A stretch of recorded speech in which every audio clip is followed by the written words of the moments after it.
Good evening and welcome to Raymore Peculiar High School and Panther Stadium. Tonight's Hy-Vee High School Game of the Week, the 31st annual BUnion.com Kansas versus Missouri All-Star High School football game.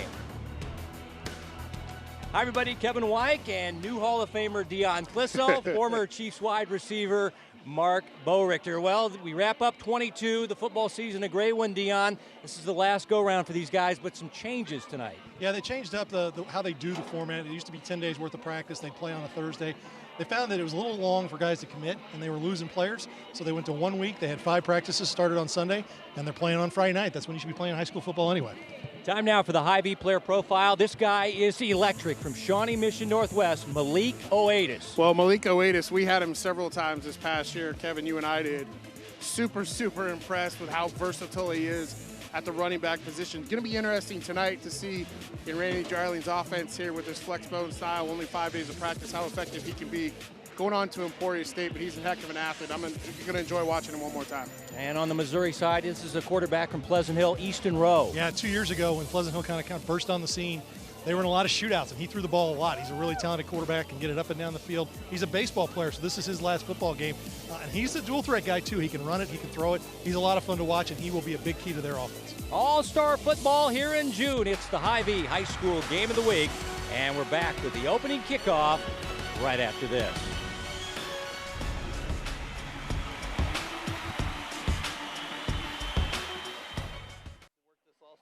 Tonight. Beautiful night here in Peculiar, Missouri. Temperatures in the upper 80s as we go down on the field for the opening coin toss with your referee in charge, Dr. Jeremy Bowen. Tails. This is heads. What's your call? Heads. Call is heads, and it is tails. So Missouri won the toss. We want the ball. Missouri is going to receive. Which way would you like to kick? Okay, Missouri, put your back. We're going to defend. We're going to defend that. Okay. Yep. Kansas down here. Missouri, put your backs here. Missouri has won the toss.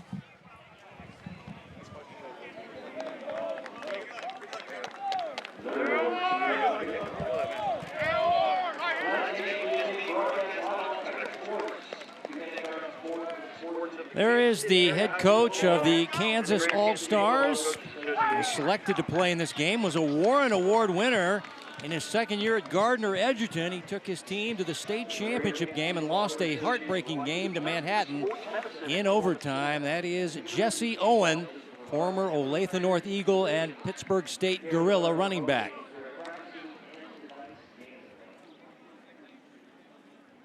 And Brock Bolt, Fort Osage head coach since 2016. And he was in a state championship game for Class 5, lost to Francis Howell, but his team went 12-3. A former Grain Valley star also selected to play in this game. So these guys are mirror images of one another, tough, hardcore guys. And they like to play smash mouth football, run the football, play good defense, don't have mistakes. And Missouri won the opening coin toss, and they said, we want the football. So that's an interesting take. Normally you see teams defer. And kicking off for the Kansas All-Stars, who will be in the red and white. Missouri in the black and white. Will be Lane Riles, deep back for Missouri. You got Bryce Reeves, one of the fastest guys in this game, and also Joe White, wide receiver from Blue Springs High School. Yeah, you got returners from Blue Springs and Blue Springs South right next to each other there. Yeah. See if they can get along here. Reeves is a track star, headed to Missouri to be a track star, as Riles sends it deep, and it'll be returned at the 1-yard line. And guy that's not even listed on the roster. A great start to the ball game, number 44. So that's how we start the ball game, as throughout the week the guys keep changing the numbers on the rosters, and I've been killing trees all week. I've been getting new rosters sent to me by Brock Bolt, and 44, no. Okay. So it's a good return out to the 39, 1st and 10, and the offense going to be run by Jeremy Hayes. He is an offensive coordinator from North Kansas City. He used to be at Staley for a long time with Coach Bouchard, and also And now he's moved over to North Kansas City, helping out Leon Douglas as their OC when their OC moved to Grandview. They go Wildcat, and they snap it. And this running play is blown up as it goes right to Thomas Fager, the local guy from Ray-Pec, and he is thrown down immediately as the defense was right there on the spot. Holden Zygmunt from Mill Valley involved in the stop. Yeah, Caleb Green also there from Gardner, and I tell you, that's, you know, how quickly you're able to get things off. I think anything that's slow developing is always tough in an all-star game. The quicker you can be, the quicker hitters you can do is a better way. A little jet sweep action, and this is the guy that Dion mentioned from Blue Springs South. Very fast, Dion. This is probably one of the fastest guys in the game. Yeah, he had a great season for them, and really, Blue Springs South turned around from 0-10. Got 7 wins under Coach Allen Wilmus last year, one of the great turnaround stories in the city, and they were really excited on offense last year. So now they're in a 3rd down and long situation. First drive of the game. Won the coin toss, said we want the football. As Xander Dombrowski, the quarterback from Ray-Pec, looking down the field, has his man, and he makes the catch and will take it in. As it's Ray-Pec to Dom Spears from Platte County, a late add to the team, like late in the week. Yes. And it goes for 61 yards and our first score of the game. Dom Spears from Platte County. Well, I tell you, Xander Dombrowski has a lot of experience throwing to explosive guys, and Jaden Riddell, who's going to be a senior this year, and of course Jaden Doss, who graduated and is on his way to Nebraska right now. And White just stayed with that ball, and it was a good deep ball. It brought him back to the middle of the field a little bit, but he stayed with it. The D-back had pretty good coverage on that, but he was really able to get enough spacing there, and Dombrowski left it up there for him, and wow, quick hitter. Extra point try by the Missouri side. Austin Schmidt in to tack on the extra point. Dom Spears from Platte County. A long touchdown pass, so Missouri striking first, and here's Schmidt, the Grain Valley kicker, to try to tack on the extra point. Holding will be Dombrowski. As we get flags prior to the snap. I think they're trying to jump the snap there. Dylan Massey from Mill Valley's kind of getting up there, and he's jumped twice now.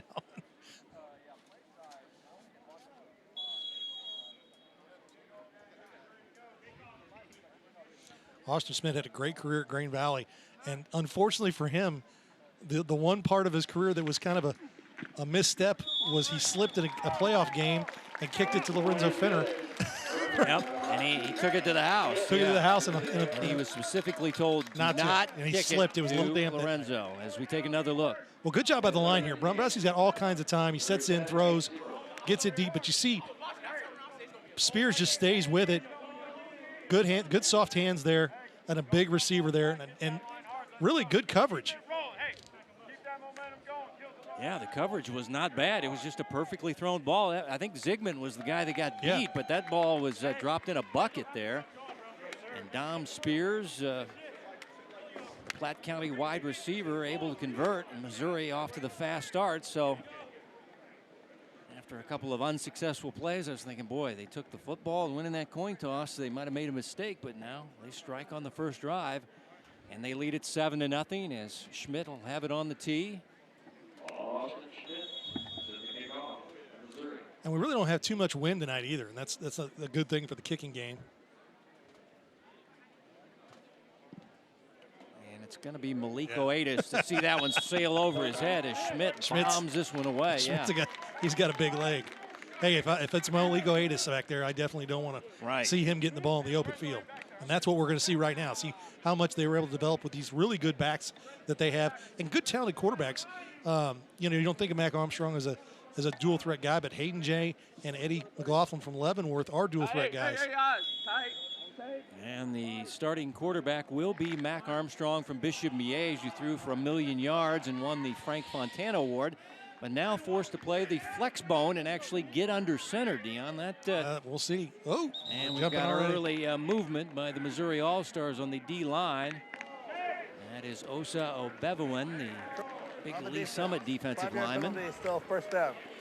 One part of the Kansas crew to look at is the right-hand side of the line right now. You've got two Shawnee Mission North players that guard Big it. guys, too. Yeah, big guys, Spencer Davis and Darius Como. And I tell you, Shawnee Mission North really started to put some things together this past year. And here we go with Oatis. Oatis, first down and more, up near midfield. And this guy, nearly 2,500 all-purpose yards, and not too bad. We saw him in basketball. He's a very good basketball player. And look at the right-hand side of the line. They really crushed down on that. But he makes people miss, and he runs through tackles. That was the difference with him from his junior year to his senior year. He could run away from anybody his junior year. His senior year, he got a little bigger, a little stronger, started breaking tackles, making an impact. You know, he's going to Emporia State. I have a feeling he may be one of those guys, transfer portal, maybe on the upside as time goes on in college. He has the chance to make himself into a really good football player. Listed as an athlete going to Emporia State, so that catch it too. Yeah, that leaves it wide open for the coaching staff. Nice saving tackle in the last play by Vassar. Armstrong to throw, a little slant, and it's caught. And it's close to another first down, as that is the wide receiver Callahan Houston from St. James Academy. Well, the one thing I saw at practice in Kansas, mainly because these are really three good throwers, is when they do this, they've got guys who can deliver the ball and some guys who can catch it. So even though they come out in flexbone, they may throw the ball a little more than normally a flexbone team would. Because a flexbone likes to 3-yard you, and then boom you over the top. Randy Dreiling, and all those state titles at Hutch, and now one at St. Thomas Aquinas is the OC. As here's Oatis. Bevelin grabbed him just after he got the handoff, but he's able to get the first down and move. Well, they got a first down run there, so it'll be a second down and 7. And that's kind of what you used to seeing out of a flex bone. There's Coach Dreiling on the sidelines and taking time out from his football team and his golf game. And if you know Coach Dreiling, he likes his time on the links. Very good golfer. But no, that's the thing with the flex bone. You'll see this 3-yard dive, then they'll hit you for a big one. Or that toss sweep to Oatis on the outside as well, because they've got those big kids over there. First drive of the game for Kansas, second down. As they pitch it out, and this is an outside run to the edge. This is the St. Thomas Aquinas running back, and that is Jeremiah Penny. Well, and great read by Armstrong on that. Good pitch. That's something he's not naturally doing, but Penny really does a good job. Nice little stutter step here to kind of get right there, just enough space, and then he turns on the jets. We're seeing both these teams move the ball for only 5 days of practice. Pretty good so far. Headed to KU to run track and study computer engineering. So another you first see Jack down. Forge over there is one of the flexbone backs over there, helping get guys lined up. Yep, well, he knows the offense, Forgy does, as this is Oatis, who goes airborne and pays the price as he is taken down, upended on the play by Dakota Hanna. Well, he turned basically nothing into something there. Bounced it outside. And there's nothing right there, so he just bounces it, hits the corner, tries to go airborne. Malik, his summer job, works at Dick's Sporting Goods there on Johnson Drive. And saw Malik working in there with his green polo on. Tried to hook me up with a discount until the manager said, no, you can't give your discount to some old man sportscaster. So he's a great guy. Wish him all the best in Emporia. He'll take a toss sweep on second down and long. Getting to the edge is Malik, cutting it up, pounding inside the 5. It'll be first and goal for the Kansas All-Stars on their first drive of the game. And they said short practices means the defense will be ahead of things, but we've seen the offense striking early. Toss sweep here. He gets out to the edge, and you see it there, running through tackles, putting his head down, getting 3 extra yards.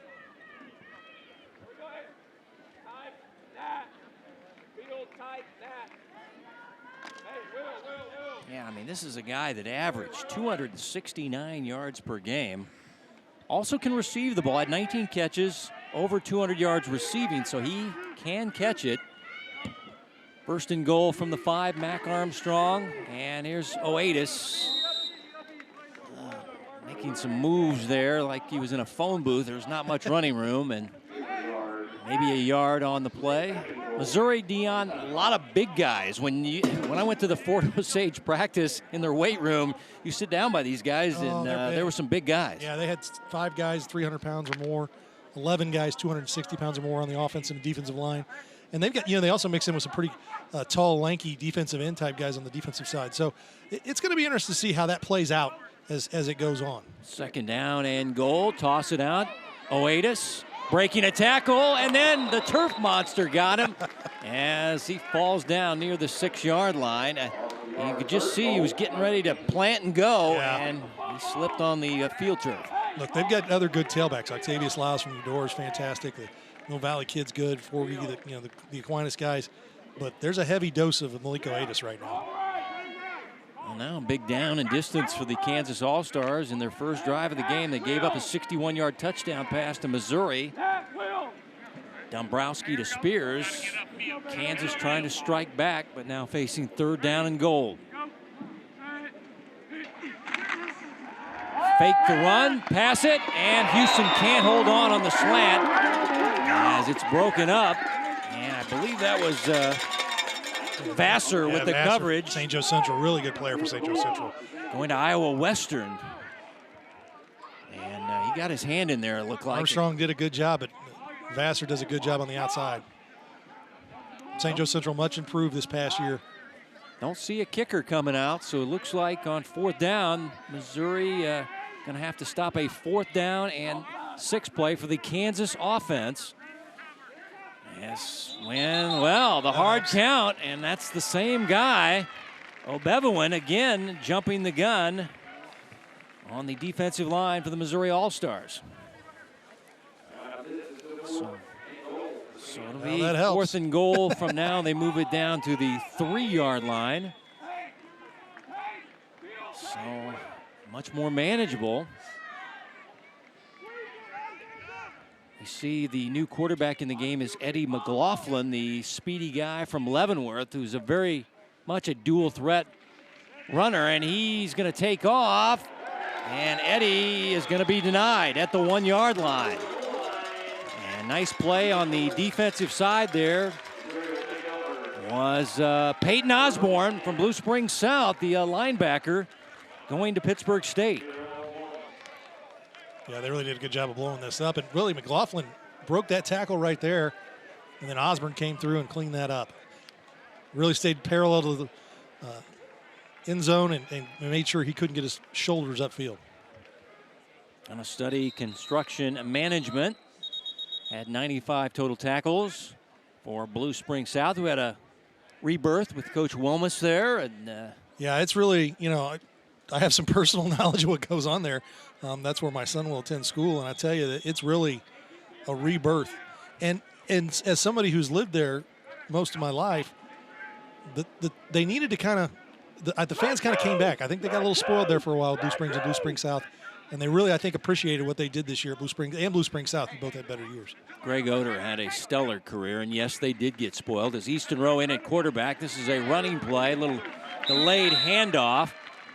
Aiden Iverson, the Richmond running back, who's got impressive numbers. This is what makes this game so special, Deion. Some of these guys that we don't see a lot during the year, the smaller school guys that get in here. But Iverson, 1,600 yards, 23 touchdowns.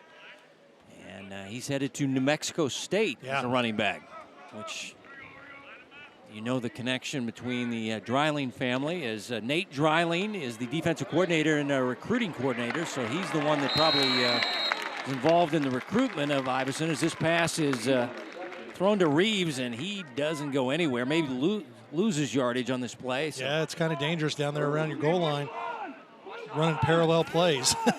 Yeah, quick pass. He's catching that in the end zone. The guy making the stop there was Aiden Wing, the Miege all-around athlete, playing safety tonight, basketball star, football star, and now 3rd down and long, 3rd down and 9. The left-hander going to throw out of his own end zone, has a man wide open, and it's a 1st down catch. Yeah, Joe White. Yes, ball. That is Caden Luchin Williams, the Blue Springs wide receiver, to the 29. Yeah, nice play here, sets his feet. You see that just delivers a great ball. Easton Road, Xander Dombrowski too. I mean, they've got 2 really good throwing. Really, we've got 5 really good throwing quarterbacks in this game, and Rowe can really run too when he wants to. Yeah, goes for 27 and a first down, gets him out of a big hole. And Iverson trying to cut back, and he is taken down there by Dakota Hanna. Looks like what they want to do is run a little zone read inside with Iverson. He's not a huge back. They've got a big line. He can kind of find some yards and do enough of that so when you can play action out of it and hit big ones down the field. Though that last play was an all pass play that got him out of there deep in their own end. Check that last tackle. I had the Missouri linebacker. Instead, it was Spencer Vaca from Mill Valley, and that powerful program under Joel Appleby and all those championships he's amassed. And they look very good again. It'll be a second down. 7 to go as they'll keep it on the ground. And it's hard run. This is what Iverson does. It's it's a lot of flash and dash for this guy. Yeah, keeps his shoulders parallel, keeps moving forward, falls forward. Like I said, he's not the biggest guy. Him and Fager both. If they can get in here behind these big guys, look, he's just got some space. Get lost in the mix there. Yeah, if you're not familiar, Nate Dreiling is the son of Randy Dreiling, and he was a star player for him at Hutchinson. Played well in college, but he took over as defensive coordinator at New Mexico State. It was a bad defense, but now it's top 20. I saw that he's ranked one of the top 50 defensive coordinators in the country. Right now, and he's a recruiting coordinator. And Coach Dreiling going to ride those coattails into his retirement, he hopes, on third down and short. I think they kind of look like he was on the 40, but let's see where they spot this football. I don't know if Iverson got it.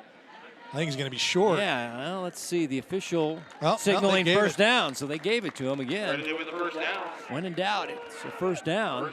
And 10. And they'll move the chains, but he didn't get much on this play. But he goes hard. That's the key. New set of downs for Rowe, who's headed to Johnson County Community College as a first baseman. Yep. And sometimes these games, the guys who are playing their last game, boy, they tend to play pretty free and easy. And he's able to break free, nearly sacked now across the 50.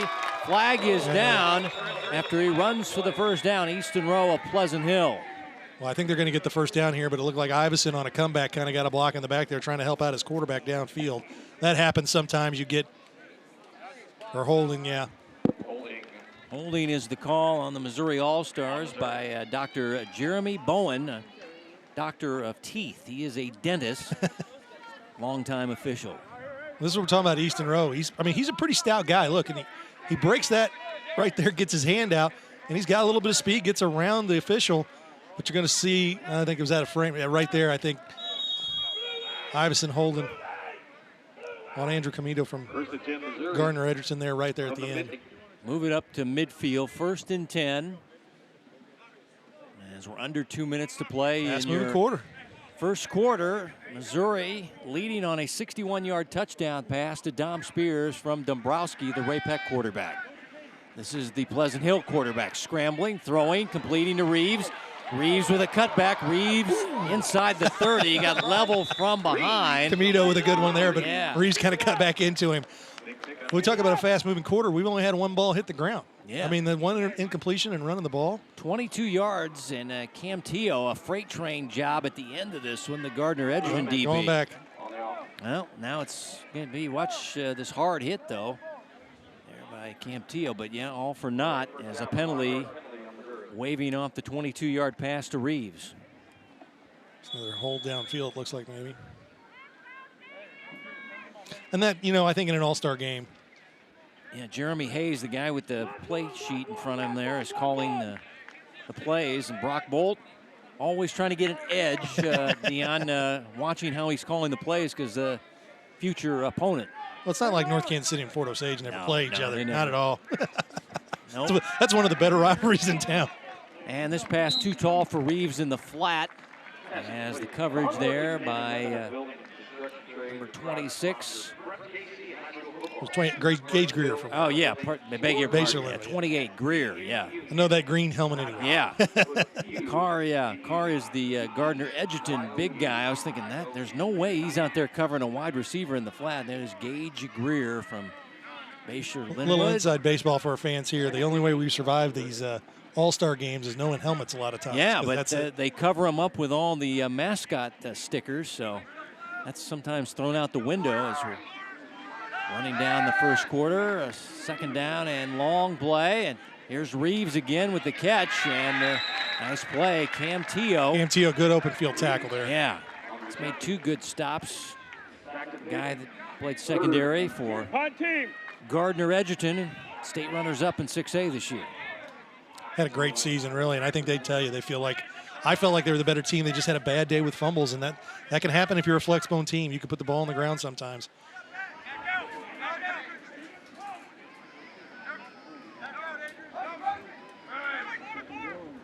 Now looking at a 3rd and 10 from midfield. Rowe in trouble. Passing. Pass is caught by one of his tight ends, it looks like. And making the catch there was Eli Yeoman, 6'6", 235, tight end from Blue Springs, but well short of the first down. Well, it looks like the clock's going to run out. They'll have a minute to think about what they want to do here at midfield. I'd almost be aggressive as we get ready to go here in the second quarter. Pressure up the middle, and they found the tight end. Well, they're going to try and get one off here. Chase Burns had the pressure, and now 4th down. They try and draw him. It worked for Kansas as the horn sounds for the end. It's not a bad idea. Quarter. You know you got plenty of play clock there, so you might as well go for it. 31st annual BUnion.com Kansas versus Missouri All-Star football game. After 1, Missouri leads it 7-0 on the Hy-Vee High School Game of the Week.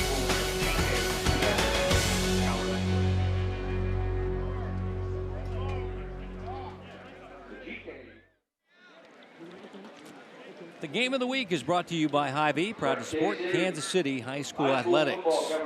Nice night here in Cass County. We're in Peculiar, Missouri at the beautiful Ray-Pac Stadium, called Panther Stadium in Missouri, with a long strike 61-yard pass, the early leader. And we'll start play with a 4th down play. Teams seem to want to go for it. Missouri. They got Schmidt back there, I think. Yeah, you're right. They're going to set up the punt formation. They tried to get an offsides penalty, no doubt. And now Austin Schmidt will punt it away. Kansas will let it roll, and, well, pretty good kind of, yeah. It gets a nice roll down inside the 5-yard line. The guy back there was Dylan Massey, and he let it roll inside the 5 to the 4-yard line. Hayden Jay maybe he's going to come out and run this one, or let's see, which quarterback. They've got 3 quarterbacks for the Kansas All-Stars. 43 yards on the punt. Austin Schmidt told me that he's not a punter, he's only a kicker, so punting would be a new thing for him. He's headed to Pittsburgh State as a kicker. And new quarterback in the ball game for the Kansas All-Stars. Hayden Jay. He went 2-0 against a more heralded quarterback, the old Avery Johnson, in a championship game, who's headed to K-State, and much ballyhooed quarterback. But Hayden Jay said, I'll take the state crowns. You can get all the rankings in the recruiting wars. And Hayden Jay heading off to Northwest Missouri State. And really, you know, a guy that is going to be up there with him, John Neeson, the outstanding all-sport athlete. We've had John Neeson on track, basketball, football, and done everything. And that's a good get for Northwest Missouri State to have those two. So the penalty on the defense, 1st and 5. Jay going to throw, has a man. Forgy can't make the over-the-shoulder catch as the pass was a little long.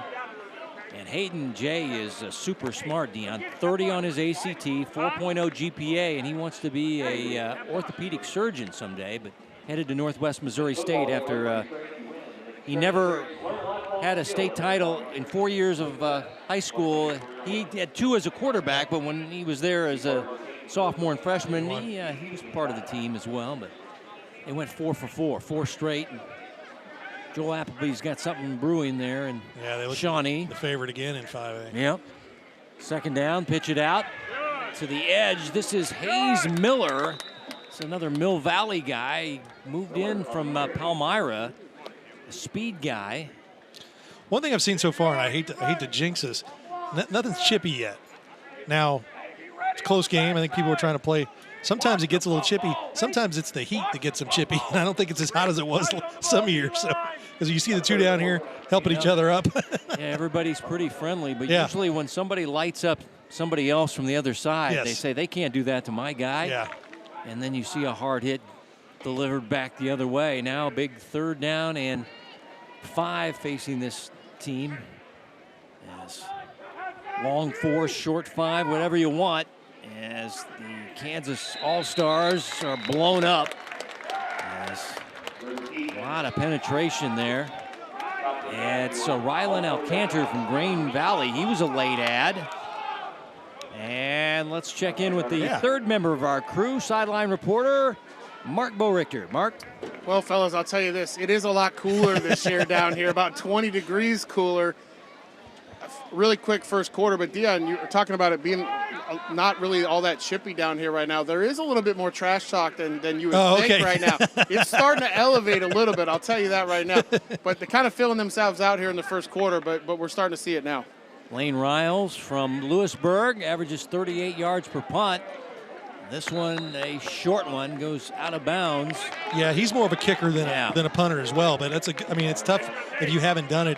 But he's an outstanding kicker for Lewisburg. And 33 yards, no return, short field though now for the Missouri All-Stars, and they can take advantage. Well, and you go back and Easton Rowe had that last series. They come back out with Dombrowski.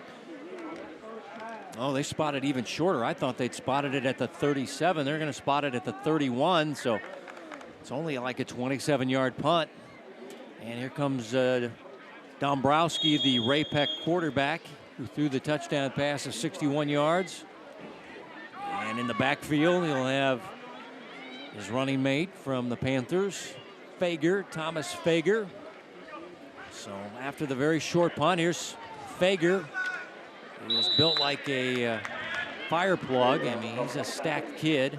You know, it's funny. We start out with a big play right off the bat from Missouri and then a big drive by Kansas, and now the defenses have really kind of settled in. You know, sometimes, I don't know how each coordinator is doing it. I don't know how Drew Hudgens is doing it or Charlie Pugh. I know that when Leon Douglas did it for Brian DeLong, Leon comes out vanilla defensively every time and then adjusts off you, and that's when he shuts you down. On 2nd down, Dombrowski can't shake the defender, as there was a defender right in his face. That was Caleb Green from Gardner Edgerton, a rover headed to Bethel. Good read here by him. He stays home, and Dombrowski looks like he's going to go, and Green's like, nope, I'm right here. Yeah, they play a rover. Brian McCall is the defensive coordinator for the Kansas All-Stars. They have 3 linebackers and a rover. So the rover is kind of a hybrid player, a safety / linebacker you see hovering near the line of scrimmage. Now on 3rd down and 9 for the Missouri All-Stars, trying to take advantage of a short punt. Already leading by a touchdown. Play action. Dombrowski throws. This is Luchin Williams from Blue Springs. And he works his way down the sideline. Not enough for the first down, however. The question is Schmidt's a pretty good kicker here. Do you take a shot at it? Well, he's got it's high school ball. Leg. Yeah, you can get it to the thing. You move him to the 20. It's 4th and 3. I mean, it's makeable. They're leaving Dombrowski out there. Yeah, they're gonna. Oh no, here we go. Yeah, he's the holder. There we go. Schmidt's gonna. Dombrowski is gonna hold on a 41. Yeah, this is well within his range. His career long is 48 in a game. Schmidt headed to college and coming in and blocking this is Holden Zygmunt. Zygmunt is a guy that got hurt late in the year from Mill Valley, but he was like the strongest guy pound for pound, one of the fastest guys in the Mill Valley team, and he's headed to Northwest Missouri State, and here's the speed around the edge. With 5 days, it's tough to get that in. Iverson doesn't even check him there, and really a great play here by Quentin Cooper from Van Horn to fall on that, because there was a lot of green between. Yep. Can't advance. It's covered up, and Zygmunt. Kansas first and 10 from their own line. 6 career interceptions, 4.0 student, but I remember asking Joel, I know there's some of the big guys can really put up the weights, but how about pound for pound? Who was the strongest guy on your team? And he said it was Zygmunt. Is Eddie McLaughlin, a first down run across the 40. He was a guy I wanted to see play in this game, a good dual threat guy at 1,000 yards rushing. Really exciting player for Leavenworth, Coach Sean Station. And you see him here, look, he's shifty. He's got good moves. Look at that. Back and forth. Got some good speed, a little bit of power. Good positive move there for a first down. He was the player of the year in the UKC. Yeah, so that's a great league. That's a big award for that league. Yes. Yeah, headed to Washburn. His numbers pretty much even, both passing and rushing. 1,500 yards both ways. Once again, going to Topeka and Washburn. Little dive play is going nowhere. That's Lyles from Eudora. And a nice play there on defense by Jake Allen of GV. Saw Dave Alley here tonight. A lot of coaches here, and he's going to be proud of his defensive end, Allen, here making a nice play. As this running play is a shutdown, the Eudora running back. We're looking forward to see Octavius Lyles. Yeah. Another one of those guys. That He's not with Lyles and McLaughlin in there. They're not that big. No. So it's tough if you get in between behind that line and get moving. No gain on the last run. 2nd down and 10. 4-3. They're going to run out of time here. Yeah, they need to get going here as we're going to get a timeout to prevent the penalty on the offense. A little bit of confusion in the back there. And First time out of the half for Kansas. you saw Forgy and Lyles trying to help McLaughlin probably get the calls down. There's the Brain Trust, Coach Dreiling and Coach Jesse Owen. And this Jesse Owen, Simone Award runner-up. Yeah. To one Liddell Betts. Well, I didn't know. He told me he won the Warren Award. As he, Yeah. you know, he didn't get to play in the game. He goes, I was selected, but I had shoulder surgery, so I was there watching with my arm in a sling, wanting to play, and I won the Warren Award. I mean, we all assumed that he was one of the great Olathe North running backs, and he was, but he won the Warren Award as a linebacker. Yeah. He, he started off his career. He was, on staff at Olathe North and took the Olathe East job. Had that for a few years and had some success. He lives in Gardner now. He loves that it's a one-school town. Really enjoys the atmosphere. Really did a fantastic job of that program the last 2 years to get them to their first ever 6A state championship game. Bubba Starling took them to a 5A state championship game in 2009. So after the timeout, to prevent the delay of game, it'll be 2nd down and 10, and this is Mac Armstrong in at quarterback, finding Malik Oatis, dangerous in space. There he goes. Still using his moves and finally spun out of bounds. And that is Brandon Miller from Liberty North. And there's the late play. There's the chippiness you wanted, Dion. And I think there was a thrown out of bounds, and then I think talking began. Miller from Liberty North makes the stop on Oatis, and then the late flag. I figured they brought in Armstrong here to try and get some guys in space, and that's exactly what they do. He throws him there. There's a shove there. You see the guys on the sidelines are the one really took exception. Yeah, and I think that's the problem was there. The white hat, they're trying to get him out of there, and I think the mouth probably kept running. There is Malik. Malik didn't seem to have a problem with it. It was the guys, his teammates on the sidelines. That's the problem. If you get it on the sidelines where the players are, it's going to ramp things up a little bit. 15-yard penalty, moves the ball inside the 30. Kansas trying to get this tied up. Coming up, Hy-Vee at the half. Numbers and highlights brought to you by your employee-owned Hy-Vee stores. Toss it out. This is Penny, and oh my, is he leveled on the play.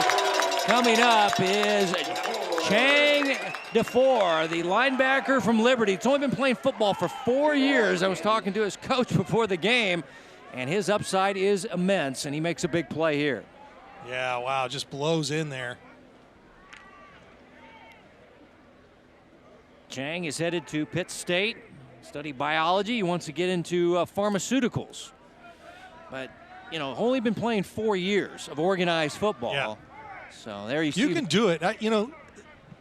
What Coach Harold Walmsgons, the legendary coach, told me, he'd tell people all the time, go learn how to be an athlete. Come to me when you're a freshman in high school. I'll make you a football player.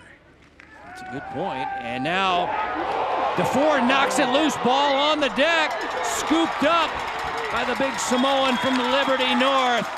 That is Bernard Soso Otu from Liberty North with the hair and the scoop on the fumble recovery. He's headed to Missouri Valley. You're starting to see that Missouri defensive line kind of assert themselves here. They're pushing those guys back and coming hard off the edge. And it was Van Horn's kid, Quentin Cooper, along with the Liberty kid that meet at the quarterback. And now Missouri is back in business here. Yeah, they get the ball in good field position. at the 45 of Kansas. So the Missouri defense coming up big. They had a big stop on 4th down near the goal line and now get our first turnover of the game. And here's Reeves on a toss sweep.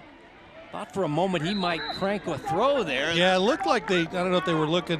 No, I don't see anybody down the field. That's why I was looking, but the way he positioned looked like he was going to crank a throw, but instead it goes for a 1-yard gain. Lucian Williams and Barack Asabu they're just chatting coming back. I think they've been chatting with each other the entire game. It's kind of some fun stuff you see. 2nd down and long. Quarterback Easton Rowe from Pleasant Hill. All-time doubles leader, all-time RBI leader in baseball. Low throw, diving attempt, and the official signals catch. First down, Joe White, Blue Springs. Oh, no. Now they say no catch. The official on the sideline was looking for help, and yeah, he looked real dubious on this call. It was like, catch? I'd give it to him. It's an all-star game. And ball was, the official there was looking for help and then said incomplete. Now 3rd down and 9. Kansas trying to get a quick stop. Rowe. Got plenty of time, checks the sidelines. Looking his armband, as is his fullback. Reeves going in motion, the track star headed to Missouri, and now we're going to get a timeout. It's an official's timeout. Oh, yeah, kid. Yeah. Let's check in with our sideline reporter. Here's Mark Bo-Richter. Well, number one, fellas, I can tell you that ball hit the turf on that last play, but Coach Randy Dreiling over here with his offense not happy with the way that last drive unfolded. He may be coaching in flip-flops, fellas, during this game and an all-star game, but the intensity is still there. I can tell you that. The intensity of Coach Dreiling is still there. Yeah, I don't think the flip-flops are going to tone down his intensity. Loves wearing flip-flops. Pass, low, and 1 hops. Joe White, the intended target at the 40, so it'll be incomplete. Yes, this man is a perfectionist with this offense and this flex bone, and he had Dustin Delaney, the Gardner Edgerton coach, former coach of his, come in and kind of help him out with the offense, and they force a 3 and out though as Schmidt coming in defensively on 4th they down answered to the punt. bell. Yeah, I mean it's DeAndre Beasley, the speedy Bishop Miege Stag, waiting at the 10-yard line to return this Austin Schmidt punt. Last one was 43. This one end over end. They're not giving, well, they give Beasley a chance, and he'll be belted inside the 5-yard line as special teamers were all over the place. At the 5. That was Cole Murphy down there, and also down there is your guy from Van Horn, Quentin Cooper. He's made a lot of nice plays tonight. Yeah, he has. Van Horn, kind of hybrid player, outside defensive end linebacker, just one of those rangy guys that you were talking about. That Missouri has the big guys, and then they have those rangy guys on defense, and they pitched the shutout thus far through nearly 2 quarterbacks, through 2 quarters, as it's Eddie McLaughlin, the Leavenworth quarterback in, and back there with Oatis as well. But they're backed up again. Tough field position now as McLaughlin is going to take off, call his own number, and run. And that's flex bone. I mean, you want 3-4 yards and keep moving the chains. Got near the 10-yard line before he was forced back. Eddie McLaughlin, just a good all-around athlete. Not the biggest guy in the world. No. When you see him, it's like, wow, he is not. Real good, 5'10", real good leader pounds. from what I've heard. And, Coach Sensation trying to do a good job there with Leavenworth, and Leavenworth is a tough town. It's a military town, so people move in, move out, and you don't always have the same kids for 4 years, so it can be tough. Well, Eddie got 5, 2nd down and 5. As the fullback position being played by Oatis, and there he goes. Oatis to the edge, and Malik running for a 1st down as he's across the 20 near the 24-yard line. He has good field awareness too. He knew when to turn it up, get down the line, and little tap there with him and Caden Torres from North Kansas City when that one was over. And Torres making all those stops as a linebacker, and 14 yards and a first down for Malik Oatis from Shawnee Mission Northwest. Stoppard with a nice little slap on the head for him. Was on a young basketball team, really the only senior. Yeah, really got good, them talented. to the state tournament. Yeah. That team, but they lost first round, however. But Malik was happy that We saw some good to- 6A basketball title games this year. Yep. And now a trick play, it looks like. It's going to be blown up and thrown for a loss as Aiden Browning from North Kansas City blew that up. He was all over it on the edge. Number 29. Partner, I'm going to do to you what you did to me last year. You're gonna go down and take part in the Hall of Fame. Yes, that's what they tell me I need ceremony. to do. So do that. Brant Wilson thrown for a loss. Well, congratulations, Dion. Dion inducted in the Hall of Fame for the Greater Kansas City Football Coaches Association. Will lead me to my own wares up here in the booth with the stat people, Patrick Morrissey and Ted Bolin. So we'll handle things, and Mark Borichter can chime in from the sidelines. And well, now it's a second down and long. They went gadget, now facing second down and 19, and now Eddie McLaughlin trying to avoid a safety, in trouble, and throws it incomplete. As he was under all kinds of heat. Soso Otu was all over him back there, and Chang to 4. Here's the big Samoan that's headed to Missouri Valley as a linebacker from Liberty North. He had that fumble recovery. And now Kansas, after the incompletion, dodging a bullet, as it would have been third down and a country mile. It's still third down and 19 for McLaughlin and the Flexbone offense. Mark, you're right there. What are you thinking here on the play call? You conservative and punt it away, or are you going to try to get the first down here and try to get some points before halftime? Well, you know me, Kevin. It's an all-star game. I want them to air it out, All right. in this situation. Well, I'm throwing you into the fray here because Dion is doing all his Hall of Fame festivities here as we get a timeout. And now Brock Bold is wanting an intentional grounding with Dr. Jeremy Bowen. And Jeremy, 29 years of officiating, 3 state title games. We'll talk it over with Coach Bolt. Still facing a third down and 19. Let's go back to that last play. And McLaughlin, I thought he was trying to cut his losses here, Mark. No, there was no receiver. The only receiver was a defensive back, Dakota Hanna. Yeah, it looked to me like he should have thrown it away about 4 or 5 steps earlier, just out of bounds, up to the line of scrimmage, but there really was nobody in the area. Yeah. Yes. Soso Otu, the young man from Liberty North, big guy too. I met him in the locker room. Has the tremendous hair all the way down his back, but he's 6'4", 240, and now I don't know all the discussions going on, but Jesse Owen is now talking to the officials as it's third down and 19. So both coaches have a beef, I guess, with the officials. Coming up at halftime, we'll have Hy-Vee at the half numbers and highlights brought to you by your employee-owned Hy-Vee stores, and then we'll see all the Hall of Famers being introduced here. Big class, 12 going in the Hall of Fame in 2023. So wait for that, as well as McLaughlin is thrown down, fumble, picked up by the Missouri All-Stars, and taken down by Rylan Alcantor.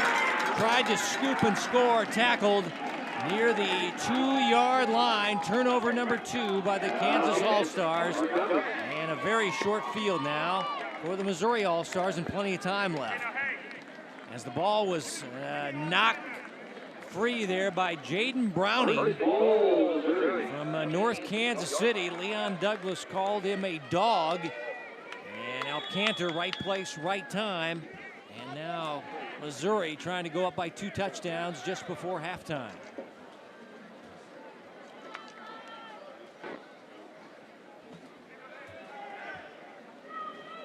Dombrowski in a spread set. And he'll keep it, and he's not going anywhere. Cam Teo grabbed him. And it'll be a loss on the play back near the 6-yard line as Andrew Camptillo shot through number 21. Also involved in the stop was number 27, and that is Chase Burns from Olathe Northwest, big D lineman, 295. The defenses have been stellar in this game. Not a lot of points, just the long pass early on. Dombrowski looking for a fade near side, and the ball is tipped away. Nice defense by the defensive back, denying the tight end, as that was Zygmunt, I think. He's had a nice game as he talks a little trash to the tight end. As I think that was Yeomans, the Blue Springs tight end. But how about Zygmunt? A late action on this ball here and just knocked it away, incomplete. Yep, there it is. Zygmunt, kid that's headed to college football at Northwest Missouri State, all-state player, going to study business management. And we get a Missouri All-Stars timeout as they're facing 3rd down and goal, trying to take advantage of the Kansas second turnover, the fumble. Right now, Kansas has 2 turnovers, Missouri nothing. Lone score, a 61-yard touchdown pass early in the game. First drive of the game from Dombrowski to Spears. Some of the awards handed out prior to the game. We'll get some footage of this. Some of the guys getting their awards. The Warren Award, and there is Harold. He goes by Harold Tassafak. And some of the other award winners handed out the Warren Award, top linebacker, assistant coaches, Hudgens there, and award to Hammerschmidt there, and nice honor by the Greater Kansas City Football Coaches Association and all their awards. And stay tuned, at halftime they'll have their Hall of Fame class of 2023. 3rd down and goal, pump. And pass to the outside, incomplete, looking for Joe White near the goal line. Kansas had it covered. And now the talking continues.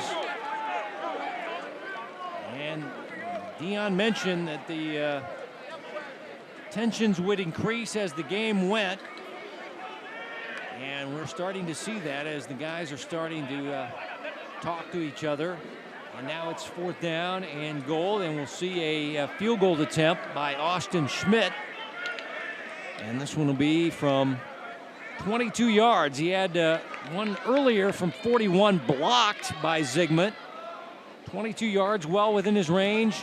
And Schmidt doesn't get a lot of this one, but gets it through. That one didn't look like a toed pitching wedge by me, using some golf vernacular there. That one didn't have much juice on it, but gets the job done. 22-yard field goal. Austin Schmidt from GV, Green Valley, headed to PSU, Pittsburgh State.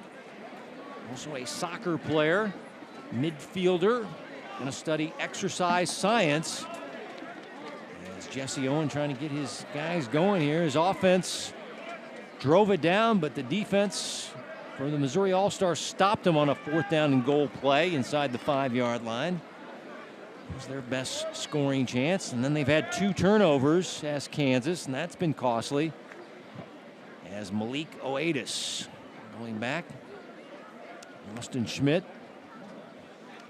will kick it away. I asked him how far he kicked in practice. I said, these guys always have these ungodly numbers, but he said, my longest in practice, the wind at my back, 58 yards. So usually I hear about 75 yards and a 40-mile-an-hour wind at their back. But here's Schmidt, who has a very strong leg and usually kicks touchbacks. And Malik says, yeah, I'm going to let that one go as it goes to the end zone. So from the 20-yard line, Kansas with 2 timeouts, still time, but running a flex bone offense. It's usually a plodding offense, 3 yards in a cloud of dust. Let's see if they bring in Mac Armstrong to quarterback and maybe throw it a little more. Yeah, looks like it is Mac, the Bishop Miege Stags quarterback. I talked to Mac in practice this week. I said, Mac, you're the little guy with the chip on his shoulder. You really have an edge. He's like Scrappy Doo with a bit of an edge. He said, yeah, that's me. He said, I got 6 technicals in basketball, set a Miege record for trash talking. And Rick Zeke, who's now retired, must have loved that.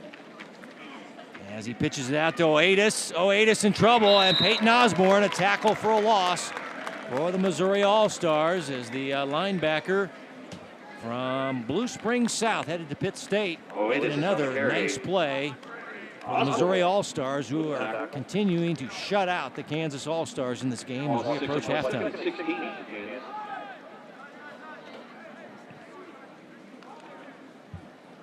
Let's see if Mac wants to come out throwing, and we know Fontana Award winner, 3,900 yards, 42 TD passes, en route to a 4A state crown. Yep, he's gonna let it go. Sideline pass, incomplete, targeting Penny. And now it'll be 3rd down and long, and Dreiling on that play sheet, looking for something. Coach Dreiling won 7 state titles at Hutch, 1 at St. Thomas Aquinas, so he has 8 in that play sheet. There's Mac Armstrong backed up. Let's see if we can get him out of this 3rd down and 14. 3rd down and 16 situation, I beg your pardon, as they'll run it. Run out of the jam, and that is Bryce Johnson from Bishop Ward. Good run, but well short of the 1st down. It'll still be 4th down, and they're going to need about 7 or 8 yards. Bryce Johnson, 1,000-yard rusher, headed to Highland Community College from Ward High School. Track and basketball athlete. And Missouri takes the timeout as they're looking for some more points. They're out of timeouts, however, but got the 22-yard field goal and the long pass. Trying to win their 3rd straight. Missouri leads the series 16-13. This is the 31st game, and if you're saying, wait a minute, they're missing a couple of games. We got the pandemic in 2020, obviously. And there was a big thunderstorm at ODAC one time, and they decided this is unsafe, and they scratched that game. So, but Kansas hasn't won since 2019. So Kansas has lost 2 straight. Last year's game at Turner went to Missouri after Kansas drove the ball down the field in the opening drive and scored. Missouri dominated after that, so Kansas trying to end a little drought here. It's been 4 years throwing in the pandemic. And now they'll try to draw them off sides and then take the timeout with Armstrong. It worked earlier in the 1st half, but this time Missouri disciplined, did not jump. And they'll take the timeout and probably punt it away.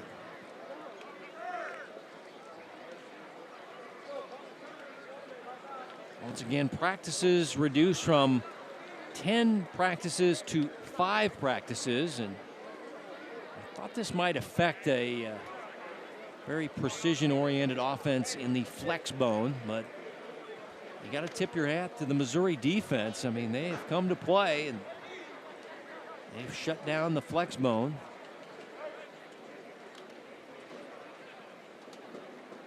There you see Coach Dreiling in flip-flops, as Mark mentioned.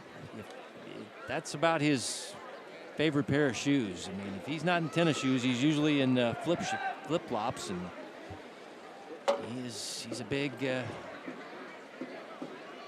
thongs or flip-flop guy.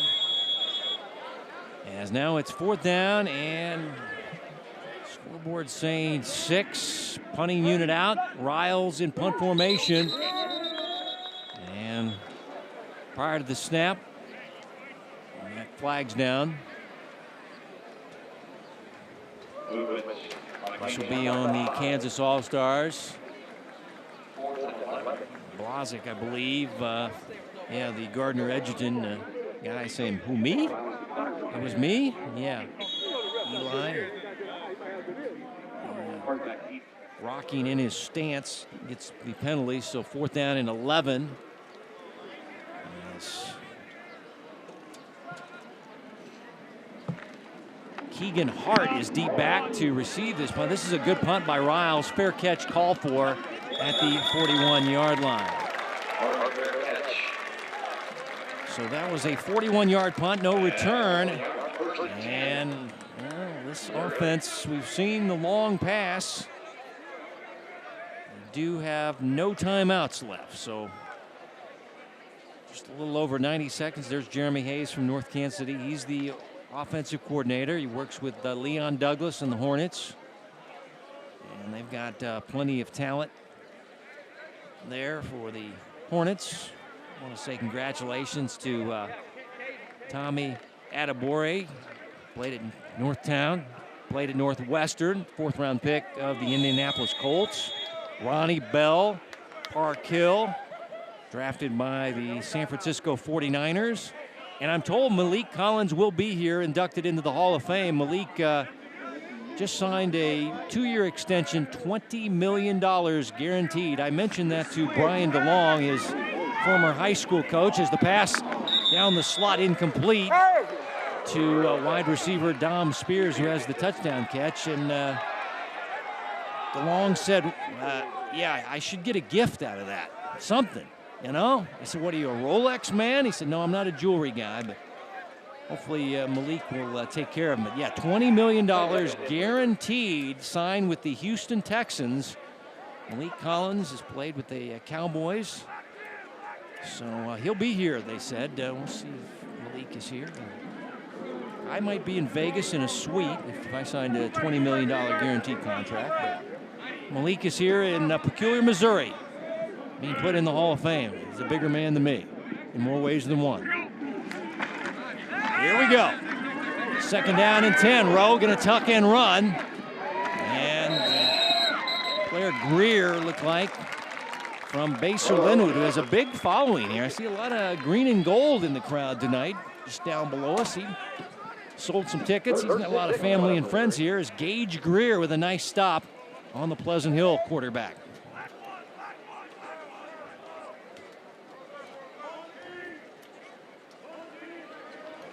Short gain, 3rd down and 6 as we go under a minute before halftime. 10-0 lead for the Missouri All-Stars, trying to make it 3 straight in the series. Rowe, plenty of time, throws it out to Luchin Williams, and he'll get the 1st down and then goes out of bounds to stop the clock.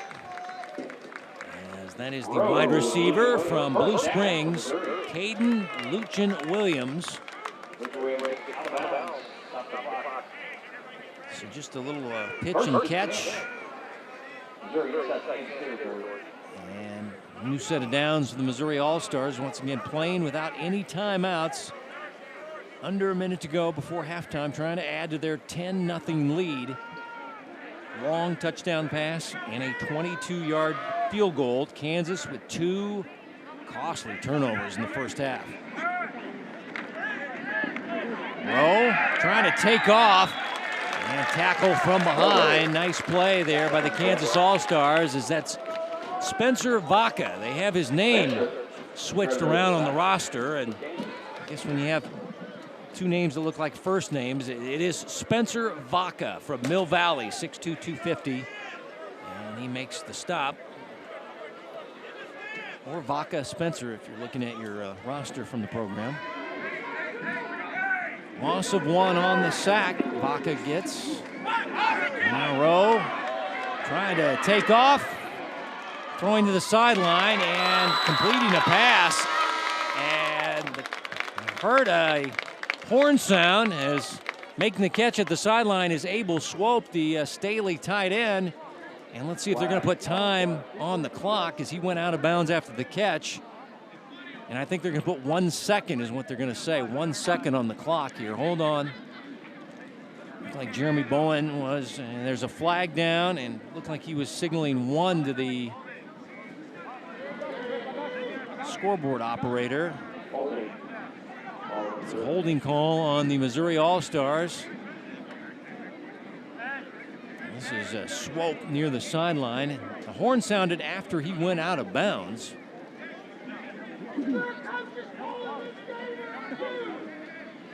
Catch will not count with the holding penalty, and they did put 1 second on the clock. You saw Bowen, the white hat, signaling to the press box 1. And so we'll have one more play.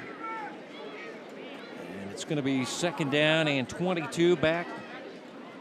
Spotting the football at the 41-yard line. Hook and lateral, gadget play, Hail Mary. I don't think Rowe can do it. And he'll give it off on a running play. And this is Fager. And that'll get the Ray-Pec fans happy as he makes a long run. And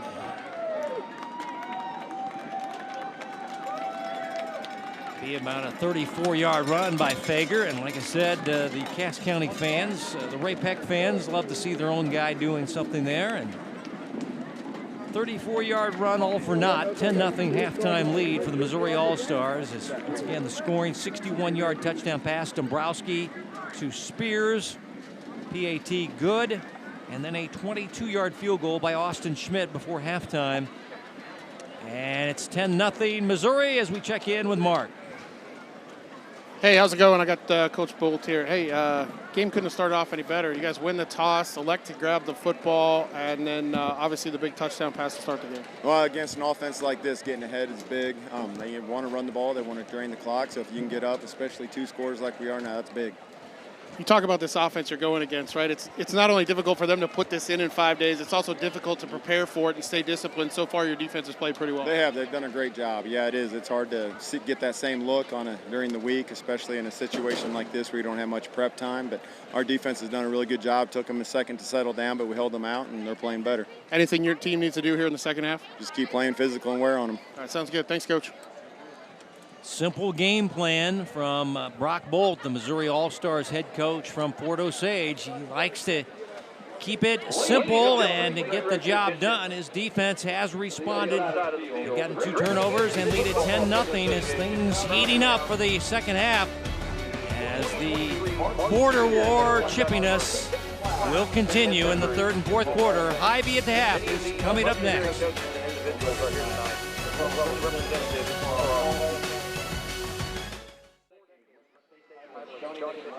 Welcome to Hy-Vee at the half. 10-0 Missouri All-Stars over the Kansas All-Stars in the 31st annual BUnion.com Kansas versus Missouri All-Star High School football game. Let's go down on the field now and introduce you to the 2023 All-Stars going into the Hall of Fame this year. And our first one will be Tim Callahan, the former Shawnee Mission West coach.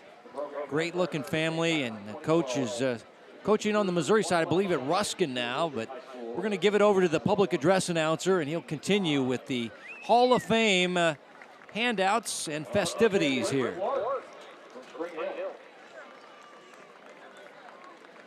The Chanute native went on to Pittsburgh State University before starting his high school coaching career at Great Bend, Kansas. He would become the head coach in Spring Hill in '87 and would lead the Broncos until 2003. During that time, he led Spring Hill into the postseason several times, including a run into the Kansas Class 4A semifinals in 1990. His 40-year coaching career included stops at Wellsville, Iola, Hiawatha, Great Bend, and Anderson County. He passed away December 1st, 2016 at age 77. Rick Clark.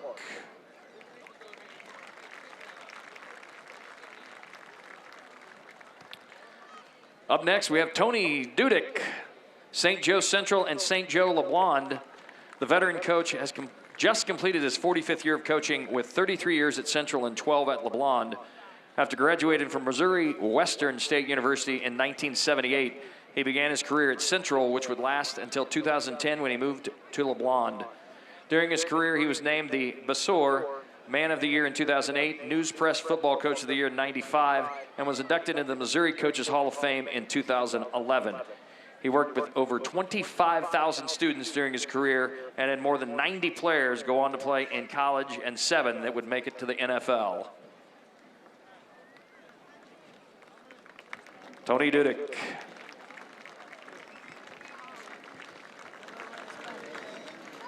Up next, we have Todd Dunn from Lawson.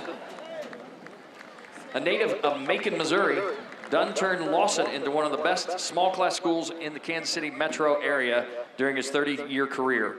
Dunn began his career at South Shelby High School in '91, where he served as head coach from 1993 to 95. In '96, he moved to Lawson, where he was an assistant coach for 3 years. In 2000, he became the head coach as the Cardinals began a dominant period in their history. From 2000 to 2021, Lawson won 8 KCI conference titles, 10 district titles, advanced to the state playoffs 7 times, made it to 4 semifinals, 3 title games, and won a state title in 2007. Overall, he finished his career 201-74. Dunn also served on the board and is past president of the GKCFCA. Todd Dunn. Greg Jones, Park Hill South, Odessa, Kearney, and Liberty North. Jones grew up in Waterproof, Louisiana, and came to Missouri to play at Northwest Missouri State University. Jones has 24 years as a head coach, earning 10 conference championships, 11 district championships, won 2 state championships, advanced to 2 more titles, 2 more finals, 4 more semifinals, and 2 more quarterfinals during his time. He was a head coach at Park Hill South, and Odessa before moving to Kearney in 2006, where he would guide the program to 11 straight winning seasons and a state championships in 2009 and 2015, and 1 more title game appearance in 2016. In 2017, Jones took over Liberty North and guided the Eagles to the 2021 Missouri Class 6 title game for the first time in school history. Greg Jones.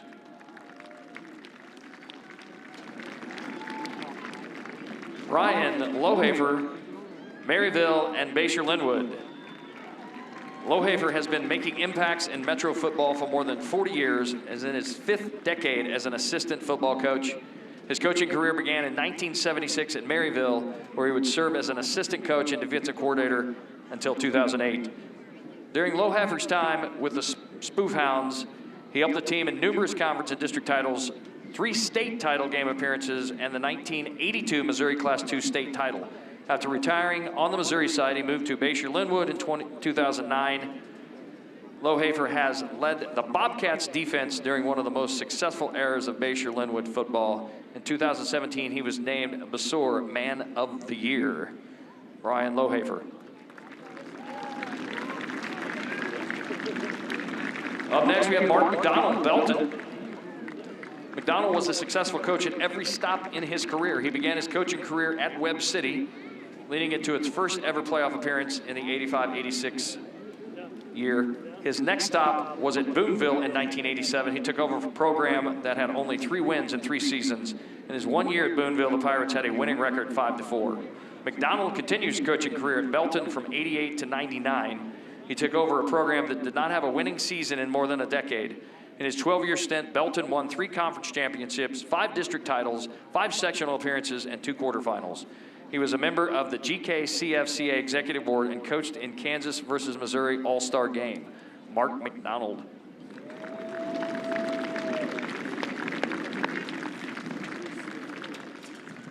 Up next, we have Mike Spots, Lone Jack, Grandview, Wellington Napoleon, Fort Osage, Blue Springs, William Chrisman, and Lee Summit. He began his career at Lone Jack in 1986 as an assistant coach. He had the same position at Grandview and Wellington Napoleon before becoming the head coach at Wellington Napoleon in '94. In his 2-year stint at Wellington Napoleon, he was 21-3. Spots' next stop was Fort Osage before a 9-year run at Blue Springs. He was the defensive coordinator from 2000 to 2005 as the Wildcats would win state titles in 2001 and 3. In 2006, he served as the head coach at William Chrisman. He has been a part of 13 playoff teams, 3 state championship teams, and 1 runner-up. Mike Spots.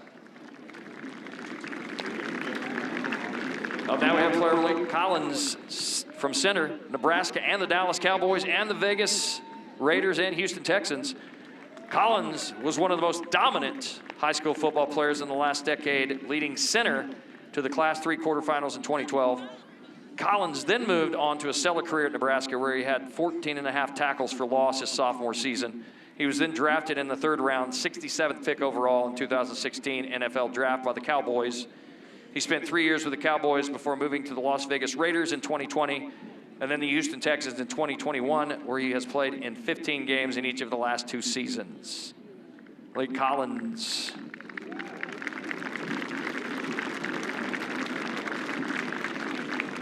And the associate, Dion Clisso, a longtime media member who has covered every sport, every high school sport during his 30-year career. He began as a part-time sports writer for the Examiner in Blue Springs and Independence, where he was fortunate to cover dozens of state championship teams and standout area athletes. In 2002, he turned to journalism full-time as the assistant sports editor and then news editor at the Examiner. In 2010, Clisso and his partner Brian Johnston started Preps KC to bring the best high school football coverage in the country to the Kansas City Metro. He's also worked with Spectrum Sports and Sports Radio 810. John Clisso. Ladies and gentlemen, how about a big round of applause for all of the Hall of Fame inductees tonight. The Greater Kansas City Football Coach Association congratulating this year's inductees. Thank you for your contributions to high school football in Kansas City and the communities you coached. Ladies and gentlemen, still time to hit the concession stands down below the main set of bleachers.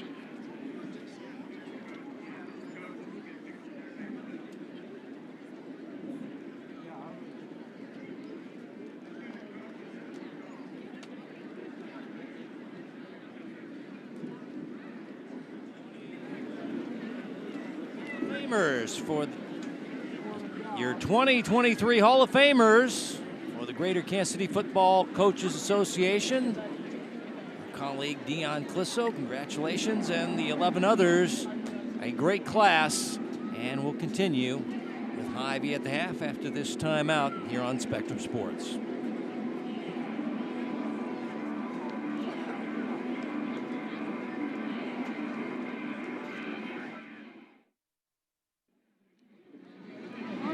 Nothing in favor of the Missouri All-Stars here in the 31st annual BUnion.com High School All-Star Football Game. Time now for the Hy-Vee first half highlights. And normally I pass the buck to somebody, but now I've got to take him. Here's Dombrowski with a perfect throw down the field to Dom Spears from Platte County, 61 yards. Our only touchdown of the first half. That was on the first drive of the game. Malik Oatis from Shawnee Mission Northwest with a great run inside the 5, but on 4th down, the Kansas All-Stars would be denied. Nice play, Peyton Osborne, Blue Springs South.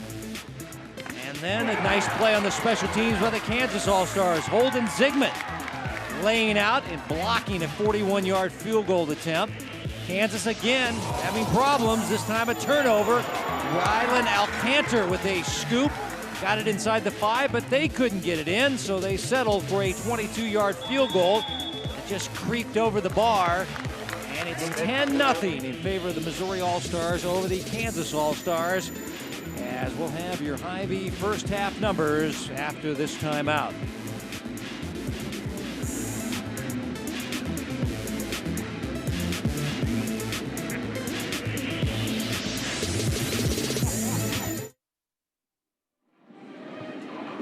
Halftime here at Ray-Pac Panther Stadium for the 31st annual BUnion.com All-Star Game. Missouri on top 10-0 as we take a look at the Hy-Vee first half numbers. And really the big number for me is those 2 turnovers have hurt Kansas, and they got denied in the red zone. They haven't been good on 3rd downs. Gave up a big passing play.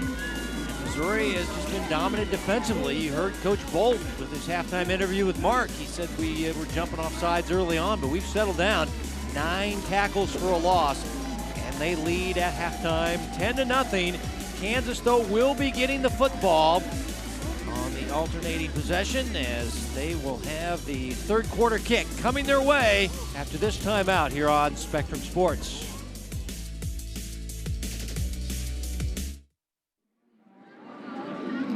Well, the team's out of the halftime locker room, and the light's starting to take effect. It's cooling off outside, but we saw the guys getting a little chippy here as we check in now with Mark. Well, hey, guys, I was able to talk to Coach Owen here coming out of the halftime locker room, asking how he felt about the way the first half went. And, Kevin, you mentioned the 2 turnovers for Kansas. He said, we've got to take care of the football. We've got to put our offense in a better position. It's difficult with only 5 days of practice to get this offense humming the way it is. It's basic, right now, flex bone type of offense. They don't have as many wrinkles into it, but he mentioned they need to put themselves in a better position. But he also wanted to mention this. He's having a blast coaching these kids. He said the kids have been great all week. He's enjoying it here on this beautiful night and hoping for better results here in the second half. And they will have the football, Mark, as there's Jesse Owen, former Olathe North Eagle. Coach at Olathe East, and now in his second year at Gardner Edgerton. They went 9-4, lost a overtime game to Manhattan in a heartbreaking game. It's just kind of a tough, hardcore guy. He's not going to panic. Can't have the turnovers, can't have the penalties, and let's see what the second half holds for his Kansas All-Stars. Once again, Kansas has not won this game since 2019. Once again, let's run down some of the Hall of Famers tonight. Harold Albin, the longtime Raytown coach. Fred Bouchard back in town and worn his trademark sweater vest. Of course, he won all those state titles.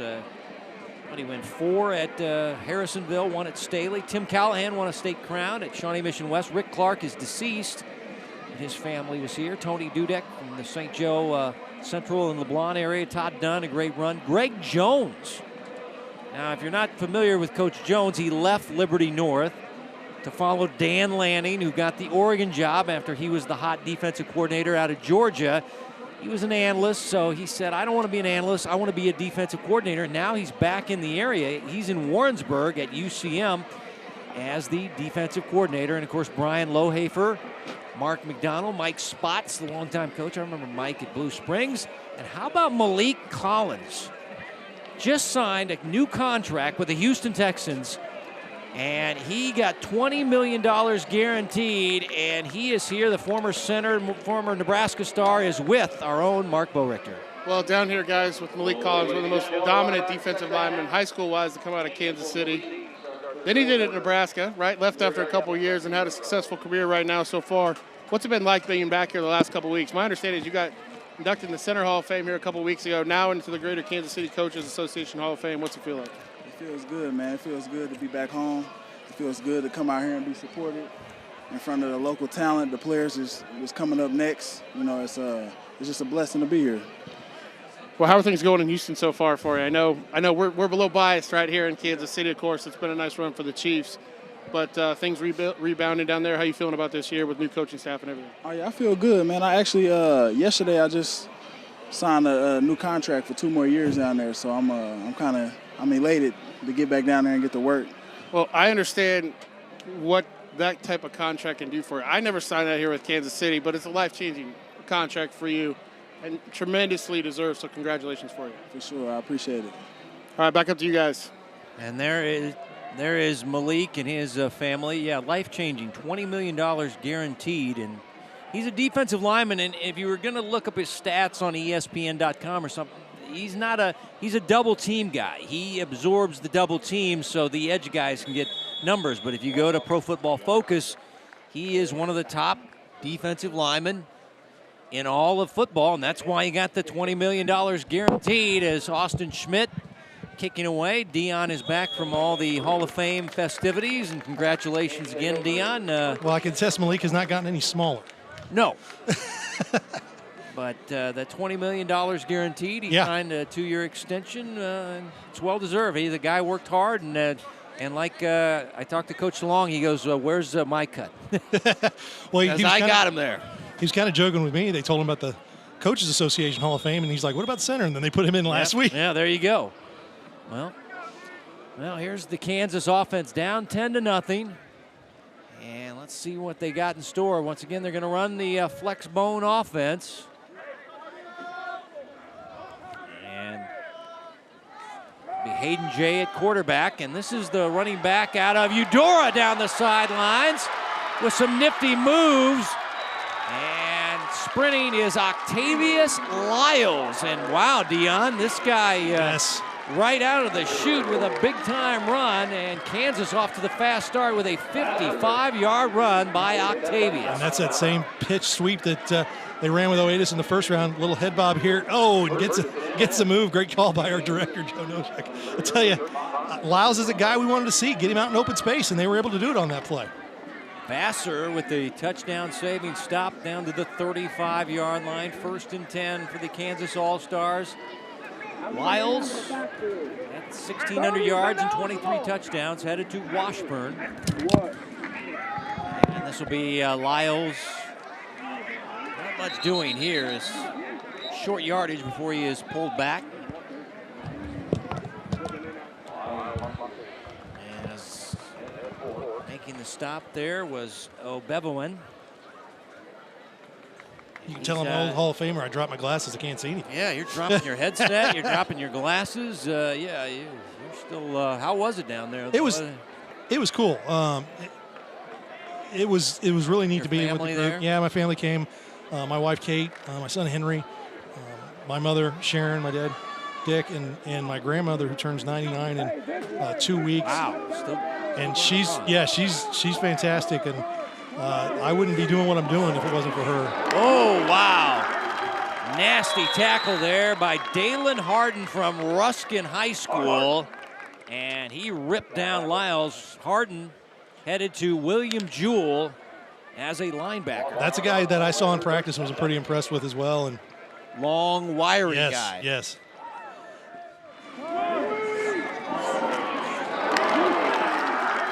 Wow, you could hear that one. Got excited. Yeah, Dalen Harden is 5'10", 212, does powerlifting. His best bench is 325. Now 3rd down and 7. Fake the pitch. Jay in trouble, hit as he throws. The ball sailing short to Forgy, incomplete. As Hayden Jay got drilled on the play. Quentin Cooper, we talk about the defense side and the speed on the outside. The kid from Van Horn. He's a rover. And he lit up the Mill Valley quarterback. Slid off the block pretty easy. Forgy makes a nice attempt to come back on it.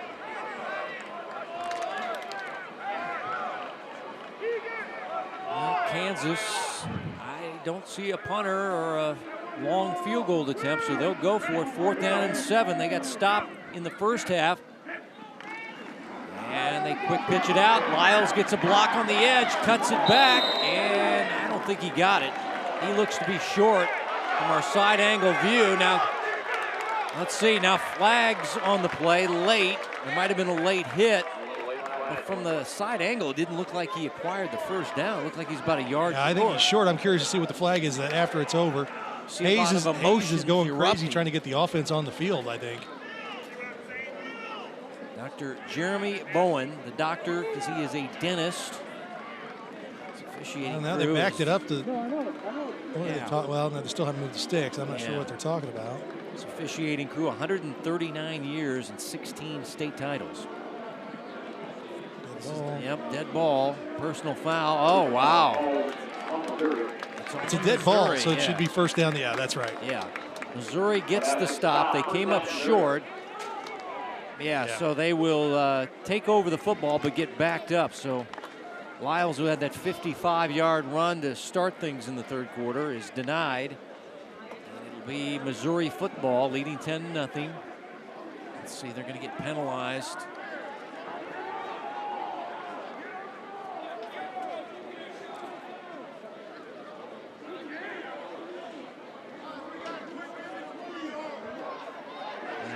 I think it was in frame as far as I think there was 2 players. Some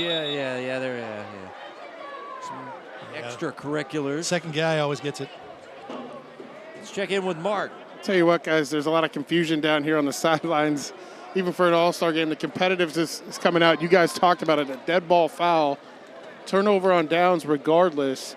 And the Missouri coaching staff is extremely upset that the officials didn't blow the whistle and let them go because Kansas had their entire offense still out on the field thinking they had the football. I saw Hayes trying to get them on fast. Yeah, there's Jeremy Hayes, the offensive coordinator, with the play sheet in his hand. And good veteran assistant coach here in the Metro. Yep, he is very good. And they'll take over 1st and 10 from the 19-yard line. Dombrowski is the quarterback. This is Reeves from BSS breaking to the edge, and he's got that track speed and a nice run as he's across the 30 for a first down. Bryce Reeves said, Bryce, what are you going to do as far as college? He said, well, I'm going to run track there for Mizzou. And he's a 100, 200-yard guy. And here's that 4th down play. Helmet goes off. And then we saw some pushing and shoving, and it resulted in a Missouri penalty, but they got the stop. And it'll be 1st and 10. And this will be Iverson. Aiden Iverson, New Mexico State wrestler, basketball player. 5'10", $185. This is a lot what they looked like in the first quarter when they had that good possessions. Iverson underneath, Reeves around the outside. You got Yeoman, the tight end. They're playing like a little H-back from Blue Springs, number 20. Yeah, the tight ends want to Joe block and Swope and Yeoman's quick pass. Defender falls down. Joe White makes the catch in front of him for a first down. You see Hayes there, Bittner, kind of slipped on the turf. Yeah. It's pretty good turf. I mean, it's brand new turf. Yeah, it's a good field. And just like he just slipped. You see him slip, and then White had that cushion and makes the catch for the first down. And here's Missouri running the football, and Iverson. It's again 1,600 yards, 23 touchdowns, all state at Richmond. Want to keep the clock running. He wants to play keep away. I think if you're Missouri, you can go down and score one here, go up 17-0. You got to feel pretty good the way your defense is playing.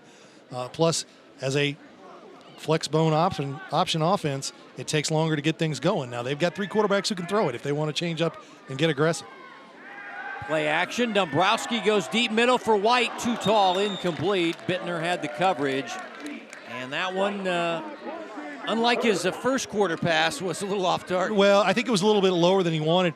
And I think White didn't really break until the last minute there. And so I think if he put a little bit underneath it, but I think he thought White's got to get there first. So I think it was just, that's something if you've repped it 30 times in practice, the first 3 weeks of you're going to hit those passes. That was just so impressive about the first one to Spears. Well, now they're facing 3rd down and 9 near midfield, leading 10-0. Dombrowski sending Reeves in motion, the speedster from BSS.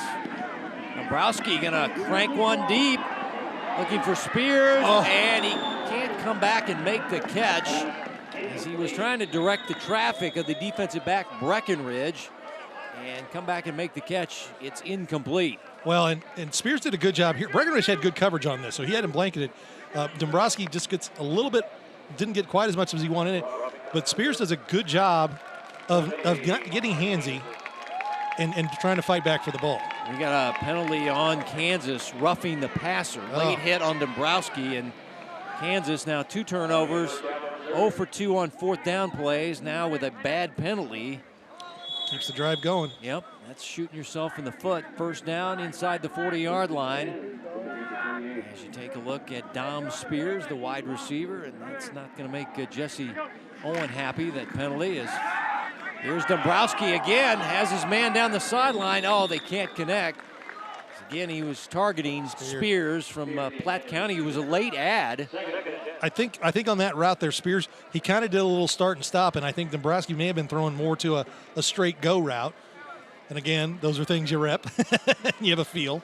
Once again, they only had 5 practices, folks. So usually they practice 9 or 10 practices, and it just became too cumbersome. The kids weren't coming to all the practices, so they shortened it. And sometimes, things aren't as crisp. But it looks like a pretty good game. Missouri says the things are okay for us. We're up 10-0 here in the 3rd quarter. 2nd down and 10 for Dombrowski. Iverson to his right. Didn't get off. Reeves in motion, and yes. Dombrowski did not get the snap off in time before the play clock expired. Well, and hats off to Christina Martin, the AD here, and Sean Martin, the football coach, for everything they've done for this game. And Are they related? yeah. Funny, really, the same last you know, name. I'll be real honest with you. You know, my grandmother out there turns 99 in 2 weeks. Yep. My wife has muscular dystrophy. My dad just got his knee replaced, so they were Right. helped us get a good parking spot, and we're great with all the people that were here, and so accommodating for the Coaches Association and the fans. Dombrowski on second down and long, has a man. Luchin Williams with the catch, breaks one tackle, can't break a second as he's just outside the 10-yard line. It'll be 1st and 10 as that's Caden Luchin Williams of Blue Springs with a first down catch. Yeah, you've seen both these Blue Springs receivers have done a good job, and really, you know, Yeoman, who's the tight end, he's done a great job of blocking up front too. I will say this, though this is an all-star game, the fans are very much in midseason form in their clamor, pro and anti-official. Good crowd, both sides. Good crowd, and they were voicing their opinion strongly as I walked down to the field. 33 yards, 1st and 10, just outside the 10-yard line for the Missouri offense. And Dion thinks if they can punch this in, this might be a death knell for it. And the ball is coming out after Iverson hit the ground about the 9-yard line. So you really think they get 7 here, Dion? Well, we're clicking at 7:20 right now in the third quarter. So, I mean, we're talking a lot. Definitely down here. The ball came out after he hit the ground. I mean, you're looking at getting the ball back with maybe, unless they score on this play, maybe 5 minutes left in the third quarter. So, in a normal ball game, you know, 3 scores, you know, you still got a shot. But here's Dombrowski, slant, White the catch, and he's in for the touchdown. The Blue Springs wide receivers coming up big. Luchin Williams for 33 to get him down there, and then a 9-yard touchdown catch by Joe White as tempers flare again after the play. And that's Samuelson from Olathe North, who's an intense kid. Yeah, there's no doubt about Gunderson, that. Gunderson, yeah. But, no, that was a great call there. And we had a good angle on that, and you could see Reeves kind of ran to the post or to the corner, and White was able to cut inside and really open up a great lane for Dombrowski to deliver that ball. And here comes the PAT attempt by Austin Schmidt, trying to make it 17-0 in the third quarter, and really getting Kansas in some deep water.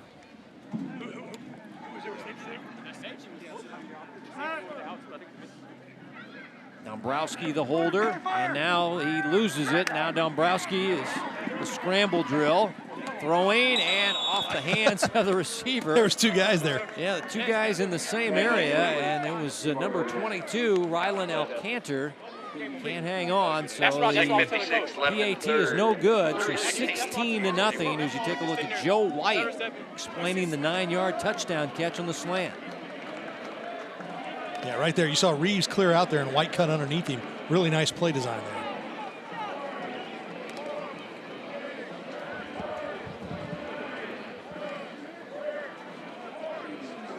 And let's see what happened here is Dombrowski.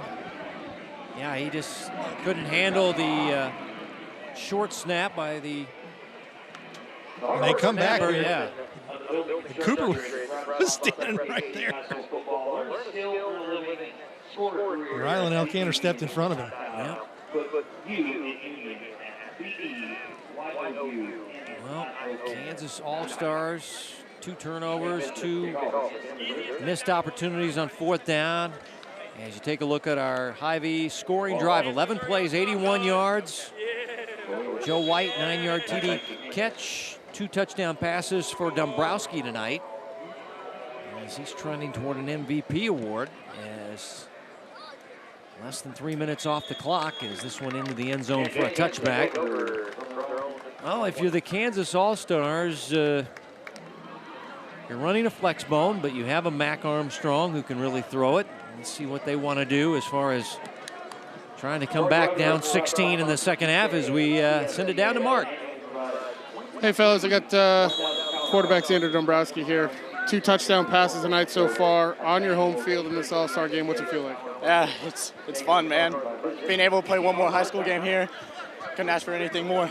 How does this receiving core stack up to your high school career, right? You had 2 pretty good ones here, obviously, with Riddell and obviously Doss. but you guys have connected so far tonight pretty well, considering you've only had a couple days of practice. Yeah, and I mean, all the receivers here are good as well, man. I think all of the receivers here are going to college to play football somewhere. So, I mean, all the receivers here are good. Hey, congratulations so far. Still got a little ways to go yet tonight. Appreciate it. Headed to Central Missouri, fellas. Yeah, he's a transfer from Blue Springs South and wrestler, track athlete, real positive, upbeat kid. He's always saying some positive things. He gave me the recruiting update. He said, Jaden Riddell, Georgia, our big star hybrid tight end / wide receiver. But he said, Zephan Walker is a big-time player, their sophomore running back. Tailback, yes. Yeah, that the D1 schools are looking at. So he gave me a little scouting report early on as Kansas running. He said the Z-Man is got 3 little brothers coming up, too. So Cole Young, who writes for us, lives in Raymore. His wife teaches at the middle school, one of the middle schools in Raymore. And he goes, my wife doesn't usually say much about kids there. When he came through, she's like, he's a dude.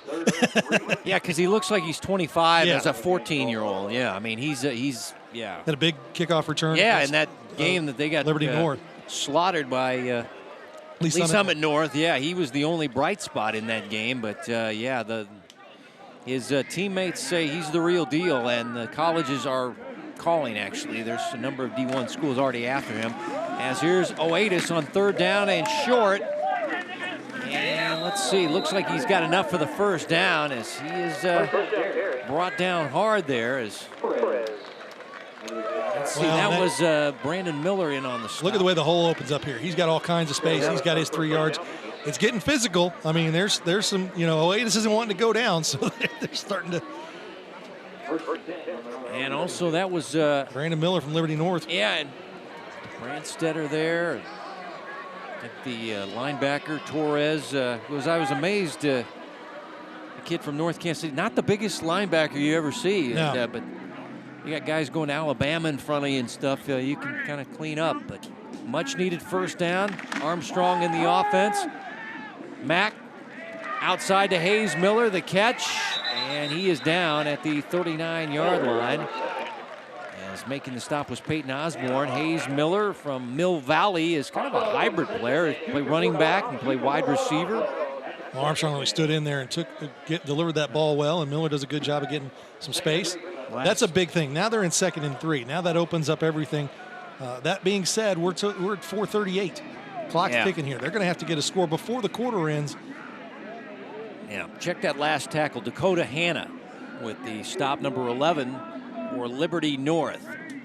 2nd down and 3, but yeah, they're going to have to be more efficient with the clock because now there's a bad snap that we saw that early on in the Kansas practices. These guys, and now Mac Armstrong is a little shaken up. Yeah, he got landed on when he landed on that ball. May want to sub him out. Yeah. But these guys normally aren't under center. I think they got kicked in the helmet. Yeah. Knee. Knee in the helmet or a kick to the helmet. Mac gonna get checked out by the trainer, Haley Garcia. Julie Asher is the Missouri trainer.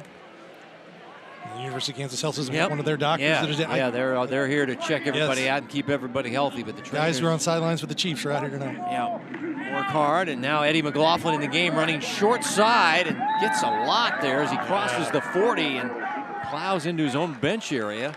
Really, really nice play design there on the short-sided field for McLaughlin. Let's see where you see him moving quick, and he is a quick mover. Yeah, he is an electric player. It's right at the stake, and it looks like it is a first down. They'll move the chains as Eddie flies into his own bench area for the first down run. Player of the year in his conference, the UKC, which has got a lot of good teams, a lot of good players. But this guy, Friday nights, he was very electric and not the biggest guy in the world. Big heart, though, for the Leavenworth Pioneers. Well, Topeka Seaman moved in that league this year. And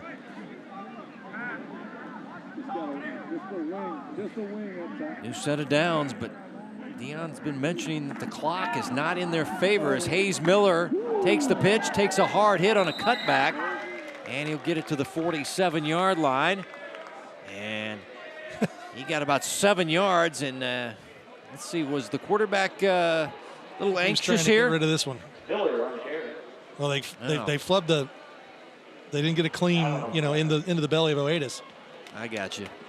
But they're 2nd and 6. That's where they want to be. This is where a spot you've done this a few times now. Maybe you look to hit them over the top, but they're not letting the Missouri defense isn't all up at the line. And Oatis, first down run and more. As I think this guy, he has the great speed. We've seen that on the basketball court, but he has very good vision too. And Malik, this is not an offense he's familiar with, and he's, I think they're doing a good job of getting him the ball in space, and then once he gets to the second level, he's tough to bring down. But you see again here with a little arm tackle at the line of scrimmage. Then he's got two. Now it takes 3 guys to get him down to the ground. Very focused kid.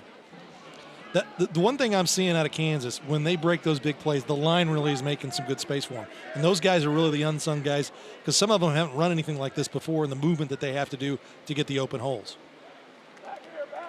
And this is Hayes Miller on the pitch. And he's going to be thrown for a loss. Those black jerseys swarming on him. Chang DeFore, Peyton Osborne there. Also as well there, it was number 30, Jacob Stoddard from Liberty North. But DeFore, the kid from Liberty in the blue helmet here, makes a nice play. Yeah, they didn't really get a good job of sealing that outside, and so it allowed these defensive backs to really fill those lanes. And now they're back into 2nd and 17. Now you've got to throw the ball. Brandon Miller, Liberty North, involved in the stop. The defense, is the calling card of Brock Bolts. Yes. But he had some turnover. He had to get new guys in there, and they've coached him up. Charlie Pugh is the defensive coordinator. Eddie McLaughlin. What do I know? I said throw the ball. Yep. He takes a quick dive, and he goes 18 yards, and they've got a first down in there. You see that burst. 2nd down and 17. You see this burst right here. Look. And he's right there. Look, he's moving. He kind of has a jump step, but he's moving forward quickly. He's special to watch. Yeah, he is a fun player to watch. They loved him there with the LV and passing for as many yards as he rushed. Headed to play college football there at Washburn. I think he said they're keeping him at quarterback for now. We'll see. I've talked to a lot of guys, running backs especially. Sometimes you got to move positions. 1st and 10, and now they were going to get a timeout for the Kansas All-Stars. It almost looked like McLaughlin had lined up on the guard because the back was pointing over here. I think maybe. Yeah, these guys, I've always played this position. You get to college, that's not always the case, because when I talk to the running backs, are you staying at running back? These kids were looking at me like, yes. I'm like, normally you get kicked out to a DB, unless you're Adrian Peterson or somebody, Well, a guy like Oatis, I think he could stick at the tailback spot, but he could also be a slot back too. Yeah. He catches the ball really well, and so. Well, Dion, you've been praising this Missouri defense. Let's take a look at some of their highlights thus far in this ball game. Here's the 4th down stop. Well, they did really good penetration there, and then also staying horizontal to that goal line, not letting them get there. And then, of course, the first fumble there. Sosetta gets the recovery. And then the next fumble there almost gets a touchdown. So they're ball hawking and doing the things they need to do. But this has been a pretty nice drive here. They've hit some big plays on long yardage. Yeah, got a long run. Now 1st down and 10. Motion by Penny. McLaughlin will cut back. Now a power run as he just kind of pushed the defender away as he's down to the 24-yard line. We know about the stiff arm. This is just pushing the defender away from you at the end of the run. Nice run here and just stays tough with him. Yeah. And that's going to do it.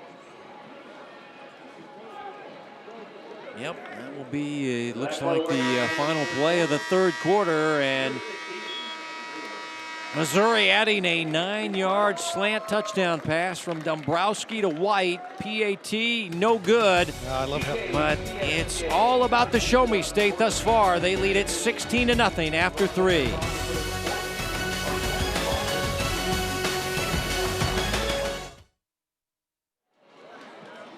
Kevin White, Dion Clisso, new Hall of Famer, and the man at Preps KC, and Chiefs ambassador and Chiefs wide receiver Mark Borichter, thinking about that ring he's going to be getting pretty soon. That the Chiefs, it's not as good as but he's going to be getting a ring. Well, and I have friends that work for the Royals. They got a nice ring when they won. I mean, it was really nice. And yeah, Mark, you're thinking about that ring, aren't you, a little bit there? Yeah, I think there's a possibility that some of the ambassadors are receiving one this year. We were not involved, obviously, in the team-only celebration yesterday. I'm rooting for you. I mean, I'm sitting here on the sideline doing this game with two Hall of Famers up in the booth, who have rings themselves. Yeah, we do actually have a very nice ring. I mean, I'm happy to be back for the second year of this, only like 20 more years and maybe I'll be in the same club as you guys. Well, I appreciate you letting me kick you out of your spot that you usually have on Friday nights, because I'm usually watching this last year. I was able to watch you guys on Friday nights and enjoyed it a lot. It was it's great to be able to sit back and watch games and hear your reaction. Of course, as I told Mark, my favorite was I won't say the game, but wide receivers lined up wrong 2 out of 3 plays and got penalties. This is Bryce Johnson, the Bishop Ward running back, who's an exciting player. And Bryce Johnson Jr., over 1,000 yards, gets to the edge. Bishop Ward's had a great run the last few years. Yeah, they really have had a turnaround, and he gets it 1st and goal. Look at the speed here, and this one right into your couch, coffee table, and living room. This is a guy I wanted to see, and they really kind of got him in now. Now, that was a series where Mark lost his cool as a former wide receiver, not seeing guys not lined up right. Wow. Yeah, we got a injury timeout. Maybe a cramp. Maybe there's Julie Asher, the trainer, looking at the cramp player, and that's going to be Caden Torres, the North Kansas City linebacker. Hats off to these kids. This is the first cramp. It's not as hot as it's been, but this is the first kind of cramping we've seen. I don't see anybody on the sidelines hurt. We saw Mac Armstrong take a hit. He hasn't come back in, but yeah. Well, you get kicked in the head down the ground there, so. But Preps KC, your Friday night location. My 81-year-old mom, now that is her place on Friday nights, because she's an Olathe North fan. And I said, Mom, you want to go to bed? You don't want to stay up and watch the news? And a lot of times the scores aren't even on the late news. So I said, go to Preps KC, and you can follow all your scores, see all your Olathe schools, and check out how Olathe North is doing. And I'm a big fan of your Snap Tackle pod with Mick Schaefer. Mick Schaefer. That is a great podcast. I tried to get him to keep doing it, but there's the Super Bowl. Keep doing it in the offseason. Oh, I got you. We'll do it in the regular season. Are you going to do it in the regular? Okay. Yeah. No, I thought you were saying it. Mick's. No, he's not big time me yet. All right. Well, 1st and goal, and here's Johnson on a cutback. Looks like he's close. He is close, but down inside the 1. It'll be 2nd down and goal. And he's another quick burst guy that they've got, and you see him spotting him in now. And they've, Oatis has been the kind of the workhorse, but now you can bring in Johnson, and that's a change of pace too. Had Lyles in there as well. So it's been great 13 years doing Preps KC. Yeah. I've been in journalism for longer than I'd like to admit. And my grandmother was with me tonight, and she is the reason I got into the business. I mean, I was in college and was interested in it. And a quarterback sneak. A tush push, you want to call it there, with Eddie McLaughlin, 1-yard touchdown run. And the light is still on for Kansas here, early 4th quarter, down 16-6. In college, I had written a paper about wanting to be a sports reporter, and I'd gotten to know a few people that I did the paper with. Some guy named Frank Bull, I interviewed him. A man named Bill Richardson from the Star, and if you're of a certain age, you remember him. Yeah. And then a guy by the name of Dale Brindle, who was a writer at the Examiner in Independence of Blue Springs at the time. 2-point conversion try. Eddie McLaughlin breaks free, gets to the pylon, and he scores. It is a 2-point conversion, although the ball boy is shaken up there. And now the trainer going to have to look at him. And that's one of Brock's sons. Yeah, but that's the head coach's sons were ball boys there, as Eddie McLaughlin makes it 16-8, and now it's a one-score game, Dion, with a 2-point conversion. Yeah, missed extra point. So Kansas back in it, and we hope the ball boy is okay as the trainer's taking a look at him. Let's see here. Looks like Bryce Johnson. Yeah, There's there's a the tush push. You know, I think he was pretty much in there by the Yeah, time he was Johnson already got in to him. it, It was a good push by that line, and then a great run here on the 2-point little shoot juke there. Oh, another one with a stiff arm, and then sees the pylon and goes and gets it done. He got rolled from behind. I think he's probably going to be okay, unless he hurt an ankle or something like that. Well, the trainer's still looking at the ball boy over there. No, so I write this paper about being a sports reporter or sports writer, and I'd ask Dale Brindle. I said, "You guys have everybody, come and cover games and do stuff?" He's like, "Yeah, we do that." I was sitting there, and I was 20 years old, and said I was bored. My grandmother, because I was living with my grandmother going to college, and she said, "Well, you're bored. Why don't you call that paper and go get a job?" There you go. 32 years later, here we are. And And so either you can be glad or mad at her for putting me in front of you guys for the last 30 years.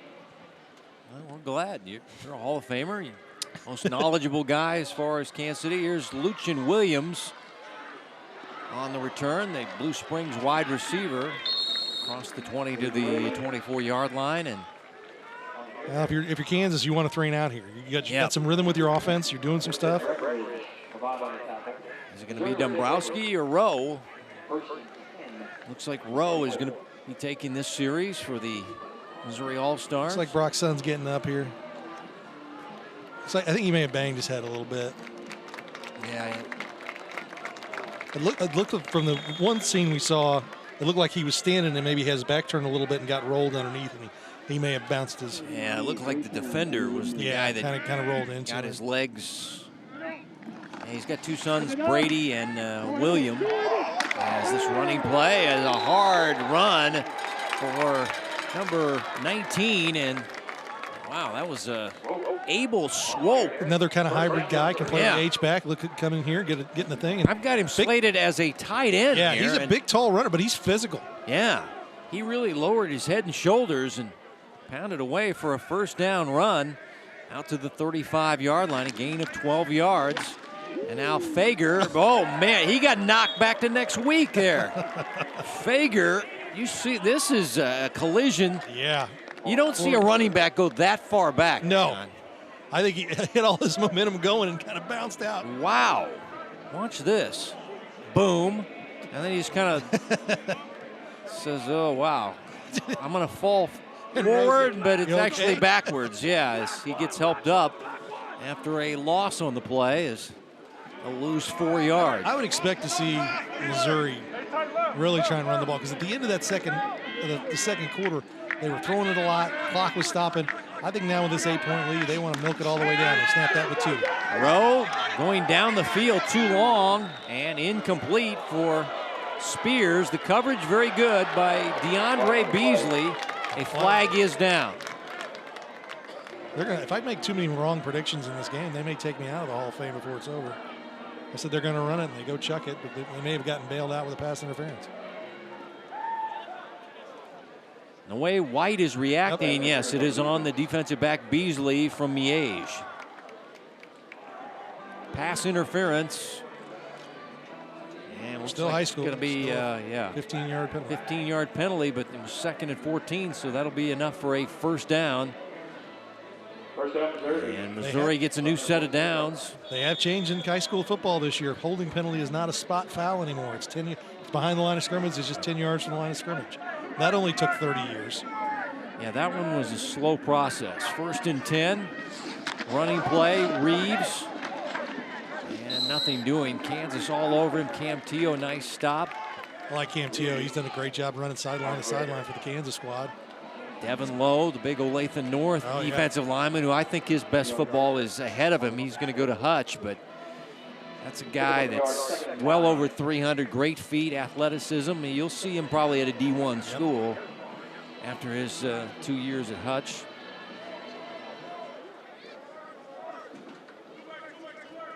But the clock running, that's what Missouri wants. Rose in no hurry here. This clock. Second down and long, 2nd down and 9. Rowe passing down the field, too long for Beasley. Or Beasley had the coverage, I beg your pardon. It's Luchin Williams. as they hug there. You thought there might be some trash talking. Instead, he just gave him a hug on the track there. Well, I think some of these guys, they've run enough routes against each other. That's who they've been with all night long. They know each other pretty well after getting acquainted. But Beasley is a young man that's no more of his running back days. But I talked to him, and he got hurt as a running back. I felt like his future should be as a defensive back. Yeah, he's shown well. Yeah, he's done a good job. He feels like he'll be a shutdown corner. He's going to Butler. He said, I could play running back, I could play slot, I could play DB. Incomplete. As this pass sails wide, and now Kansas going to get it back down by 8. I don't see Missouri going for it on 4th down and 9. They're going to bring Schmidt out for a punt. And the momentum, beg your pardon, is shifting in this game. As Austin Schmidt in punt formation. Now these teams practice a lot of trick plays during the week. No fake punt here as they send it down the field. He's done it pretty well. Yeah. And again, it's not fielded by Kansas, and that's going to cost them. It'll roll inside the 10-yard line. So Beasley elected not to field it, and now here comes Kansas. With that 2-point conversion and the missed extra point, if you're Kansas, everything in your offense is still there. There's no need to rush here if you feel like you can go down and get a touchdown and get 2. Well, it's going to be Hayden Jay as the quarterback. He gets some last-second instructions from the offensive coordinator, Coach Dreiling, and Coach Owen there. So Hayden Jay has 2 state crowns. As Joel Appleby has 6 under his belt, 4 straight. Once again, he beat Avery Johnson, the Mays quarterback that's now at Kansas State. Ballyhooed blonde bomber from Mays. And running play, Oatis. And gets some nice breathing room. Across the 15-yard line, Malik Oatis from Shawnee Mission Northwest. Well, and they, like I said, we like Lyles and we like Johnson from Bishop Ward, but I tell you, Oatis has been the horse tonight. I think they know that they've got him. They're going to try and feed him, and also too. And it's not. Sometimes kids pick up. They have a play that they pick up really well, and that play works. And something that they had really set up for Johnson or Lyles isn't working tonight. So it's not necessarily. That's how it goes in an all-star game. It's just kind of how things are working. And Mill Valley quarterback throws and completes it on the sideline, and making the catch was Gatlin Samuel, the linebacker and also a tight end from Blue Valley. Says, I don't have much stats, long snapper as well, and makes a great catch here. Nice. He said, I'm a blocking tight end. Yeah, nice little drag underneath, and Jay hits him, and more positive yardage here. Clock stops, 7:55 left. And it gets a first down for the Kansas offense across the 20-yard line. Samuel selling himself short as just a blocking tight end with the great hands. And again, not much doing on the running play for Oatis. Who does a good job of falling forward, at least getting a couple yards. He got hit there and just kind of spun off that stop and kind of fell forward. Gain of a couple. Once again, the clock got to be a major factor. Kansas has 2 of their 3 timeouts left. Down by 8, so you need a touchdown and a 2-point conversion to send it to overtime. And get your first win since 2019. The Kansas All-Stars. Missouri's won the last 2, no game in 2020 with the pandemic. Forgy gets the edge, the Saint from St. Thomas Aquinas, and he'll have a first down run. Jack Forgy, guy that's headed to Kansas State. He's going to be an industrial engineer. Well, that's a pitch run that he's run all the time. This is easy money for him. Makes a good cut up field, and they are moving the ball here.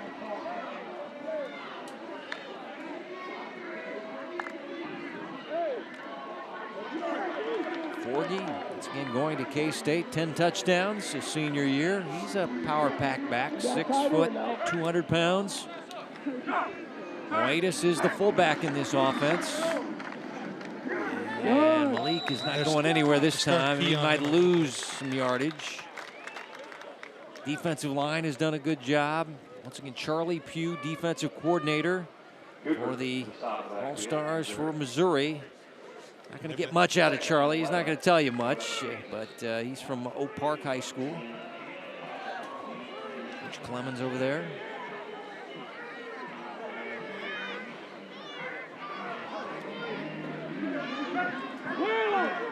Second down and 11. Empty set. Quick pass to the outside. Oatis the catch. Makes the first guy miss. And he gets ripped down, though. Nice play by Brandon Miller from Liberty North. But Peyton Osborne checking for his shoes, his jock strap, as he went right past him here. And whoops. I'll tell you, getting him in space is what you got to do there. They've done a good job of the fullback dive, and now they go out and put him in space, and now he's back in the fullback.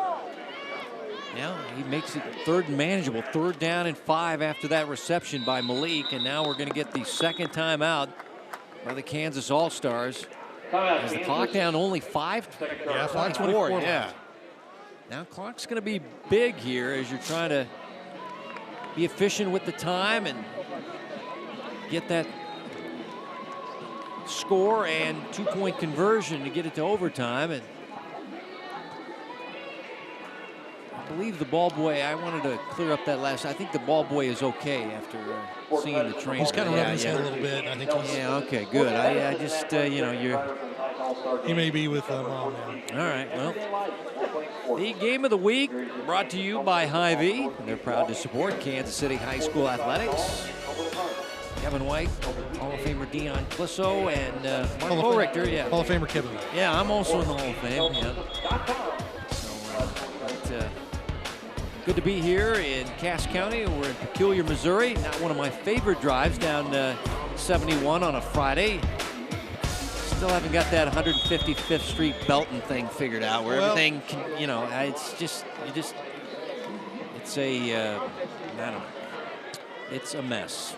Even on Fridays fairly early. 3rd down, 5. Hayes Miller thrown for a loss. Big play by number 31 for the Missouri All-Stars. That's Reggie Mitchum. Yeah, he's been getting some good from snaps. Hogan Prep. And another guy, when you sit next to him in a weight room, you say, man, is he a big dude? And he just gets through and makes the tackle for a loss. Yeah, he's really gotten some big snaps the last few series. Looks like they're going to punt. You only have the one timeout left. Your clock's ticking under 5 minutes, unless you've got something special dialed up here for 4th and 16 out of a punt formation. Reggie headed to Iowa Western, all-state player for Hogan Prep, 6'3", 240. Well put together as the punting unit outriles. And they were out of time. And did they get it off in time? Or nope, they're going to take a delay of game penalty. Yep. You don't want to burn that time out. You just take your 5 and try and get it off. That probably takes you out of whatever you thought you might do if you were going to fake something. Well, Kansas has had a tough night. Stopped on 4th down plays. 0 for 2 on 4th down plays. We have 2 turnovers in the first half. Had some penalties. And now Missouri's going to get it back, trying to run some clock. Keegan Hart with the catch at the 45. The Grain Valley speedster with a nice return, and then goes out of bounds inside the 45-yard line. Keegan Hart of GV. Really nice. He came up in traffic and got that ball and saw a little space to the sidelines. And I thought for sure he was going to fair catch it. Well, and he's getting Coach Fivels with shards down there. And look, nice little duck hit and go. Breaks the tackle, stop and start, gets a few more yards. Cleanly gets out of bounds. Really a hand laid on him. I didn't think he was going to take that as a regular return. There was a lot of red jerseys. Kansas wears red jerseys. They're right in your face as you're trying to make a punt catch. Grain Valley coached by David Alley, and that program's been really outstanding the last 6-7 years under him. He did a great job at Raytown South and doing a great job at Grain Valley as well. Dombrowski in at quarterback. He's going to throw it and finds his man. And slanting inside with a nice catch, Dom Spears of Platte County. Wow, I think Jeremy Hayes said, we're going to go down here and score and put this thing away right now. Okay, He got aggressive, and go for it. 23 yards, Dion, on this pass. He was at Staley with Phil Light when they had, Johnny Football there, and they were winning state championships, and that was an aggressive offense they played at Staley. Had some pretty good players there as well. Yes. Fred Bouchard with I love the classic vest, sweater vest on a 90. I saw him walking up, and I'm like, I said I should have bet the house on that one. Yeah, he here tonight, 1st and 10.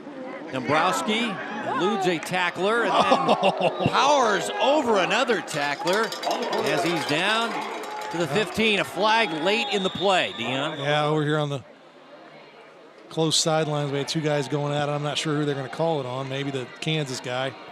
He's taking his helmet off. Christian Brown from Bishop Ward.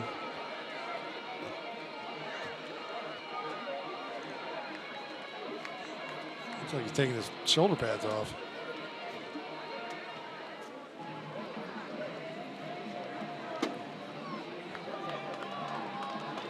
Well, offsetting. Foul on both sides as we send it down to Mark.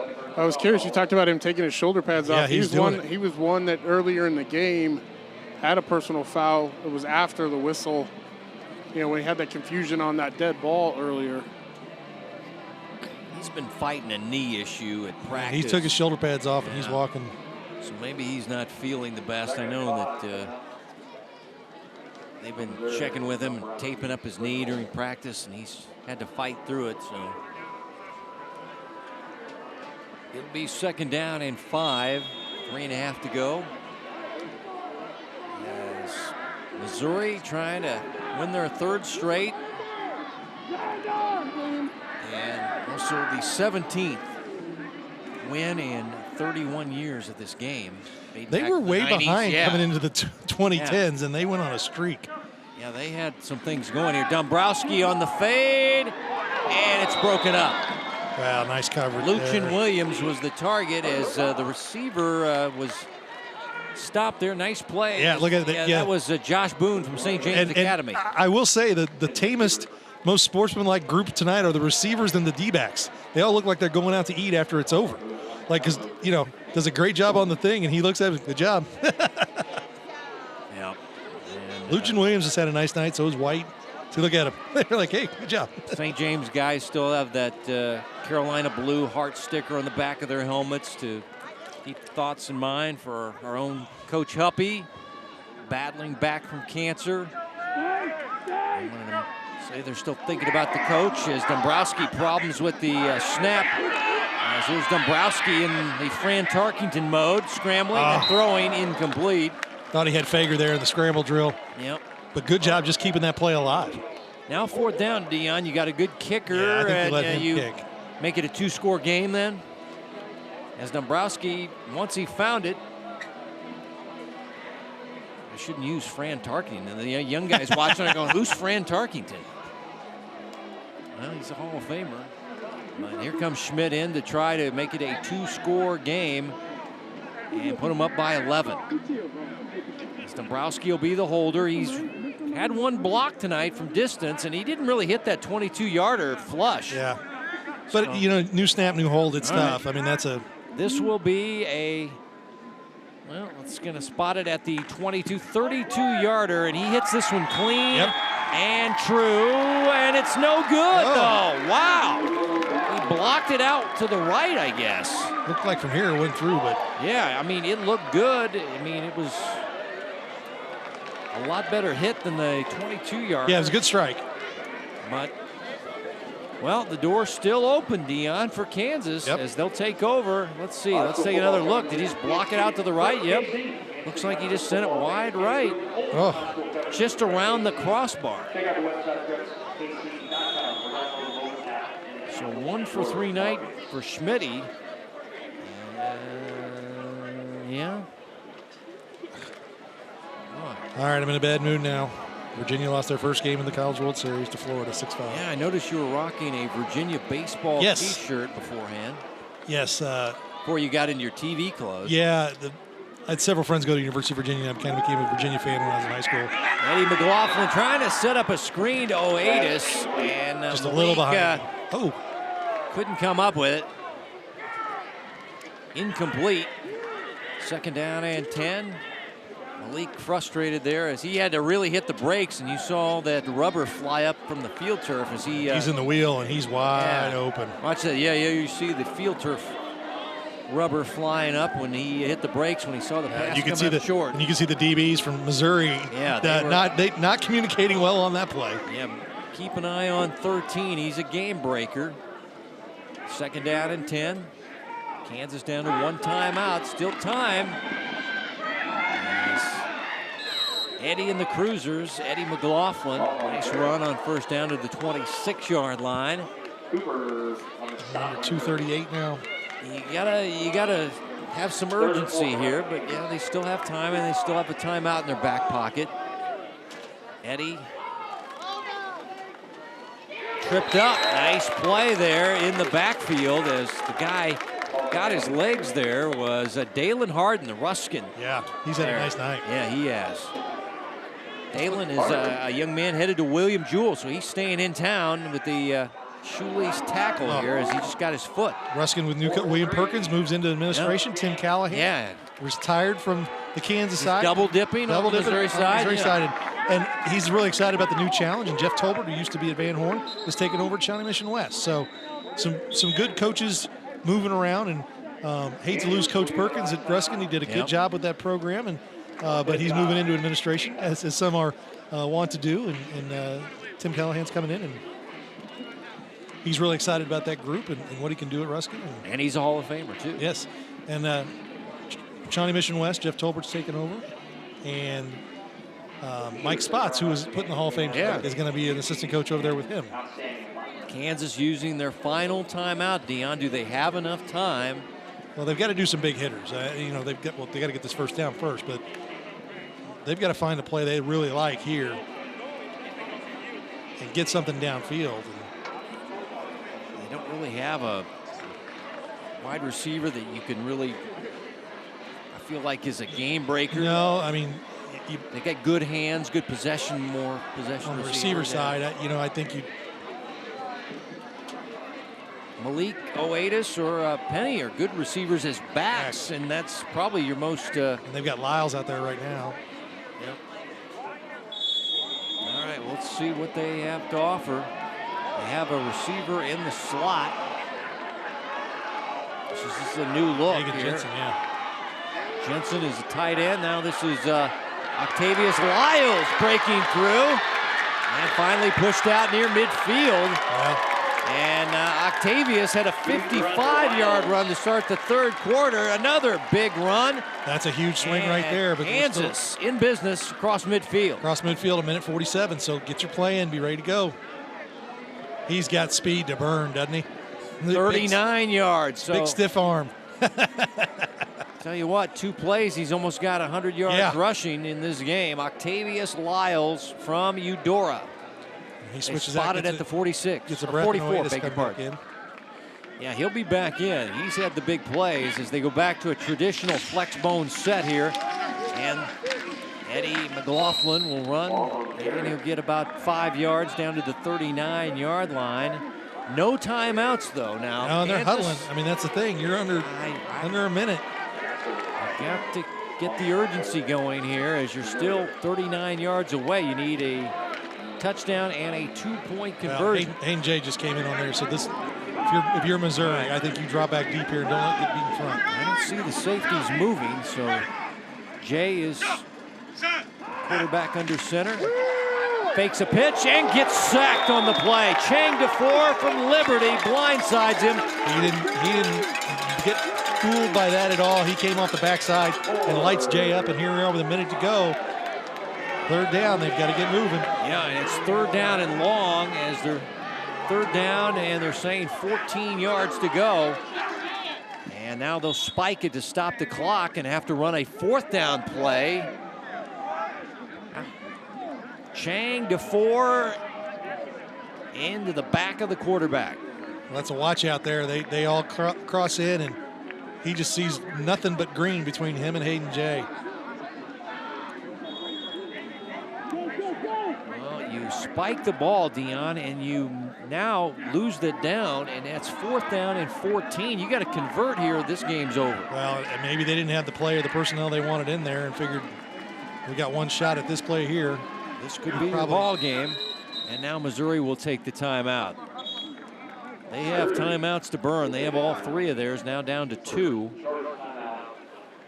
And, well, getting ready for the season coming up in August. We got some big games on tap, Dion. We're going to open up with Liberty North at Lee Summit North. You think there's going to be a little bit of talent in that game on Friday the 25th? You know, I don't know how people know, but Ja'Cory Juice Love, who was at center, is now at Liberty North. Ah, all right. So, you know, there's some talent still. Melvin Laster's still there. Melvin Laster, Ja'Shawn Ross.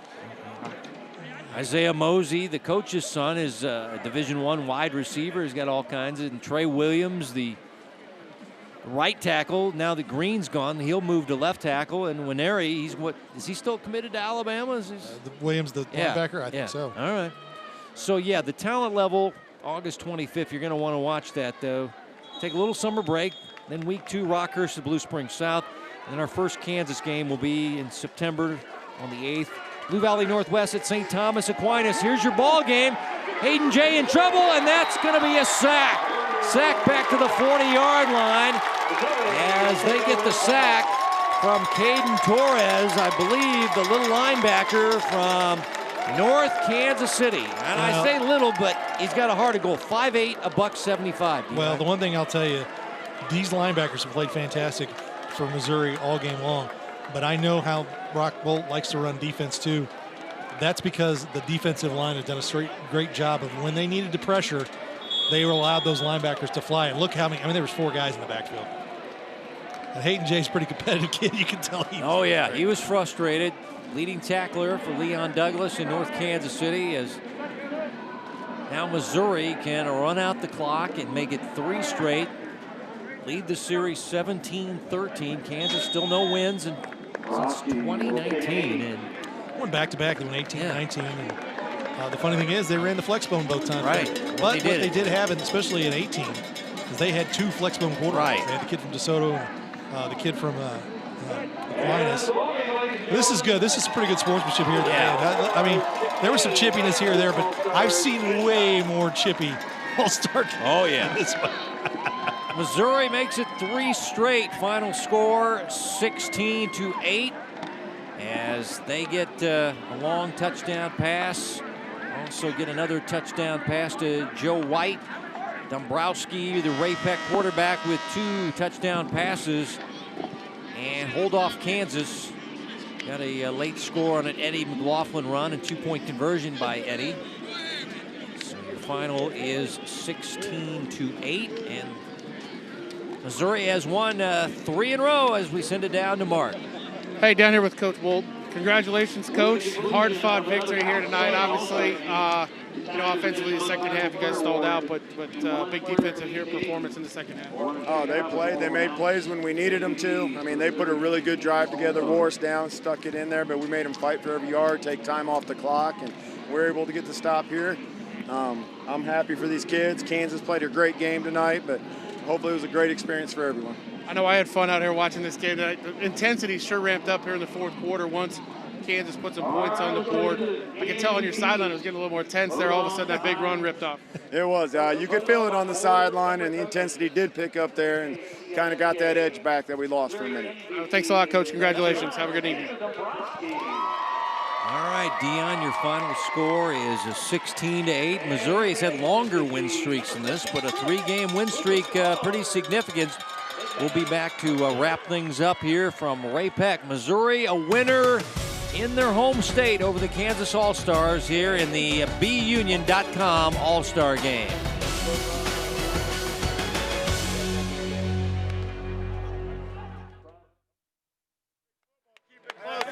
Brock Bolt celebrates a Missouri All-Stars win as they win it 16-8. Good defense tonight, Dion. They had no turnovers, didn't have that many penalties. They had some penalties early on, but it's his formula. It's very simple. I mean, we're going to play good defense. We're going to run the football.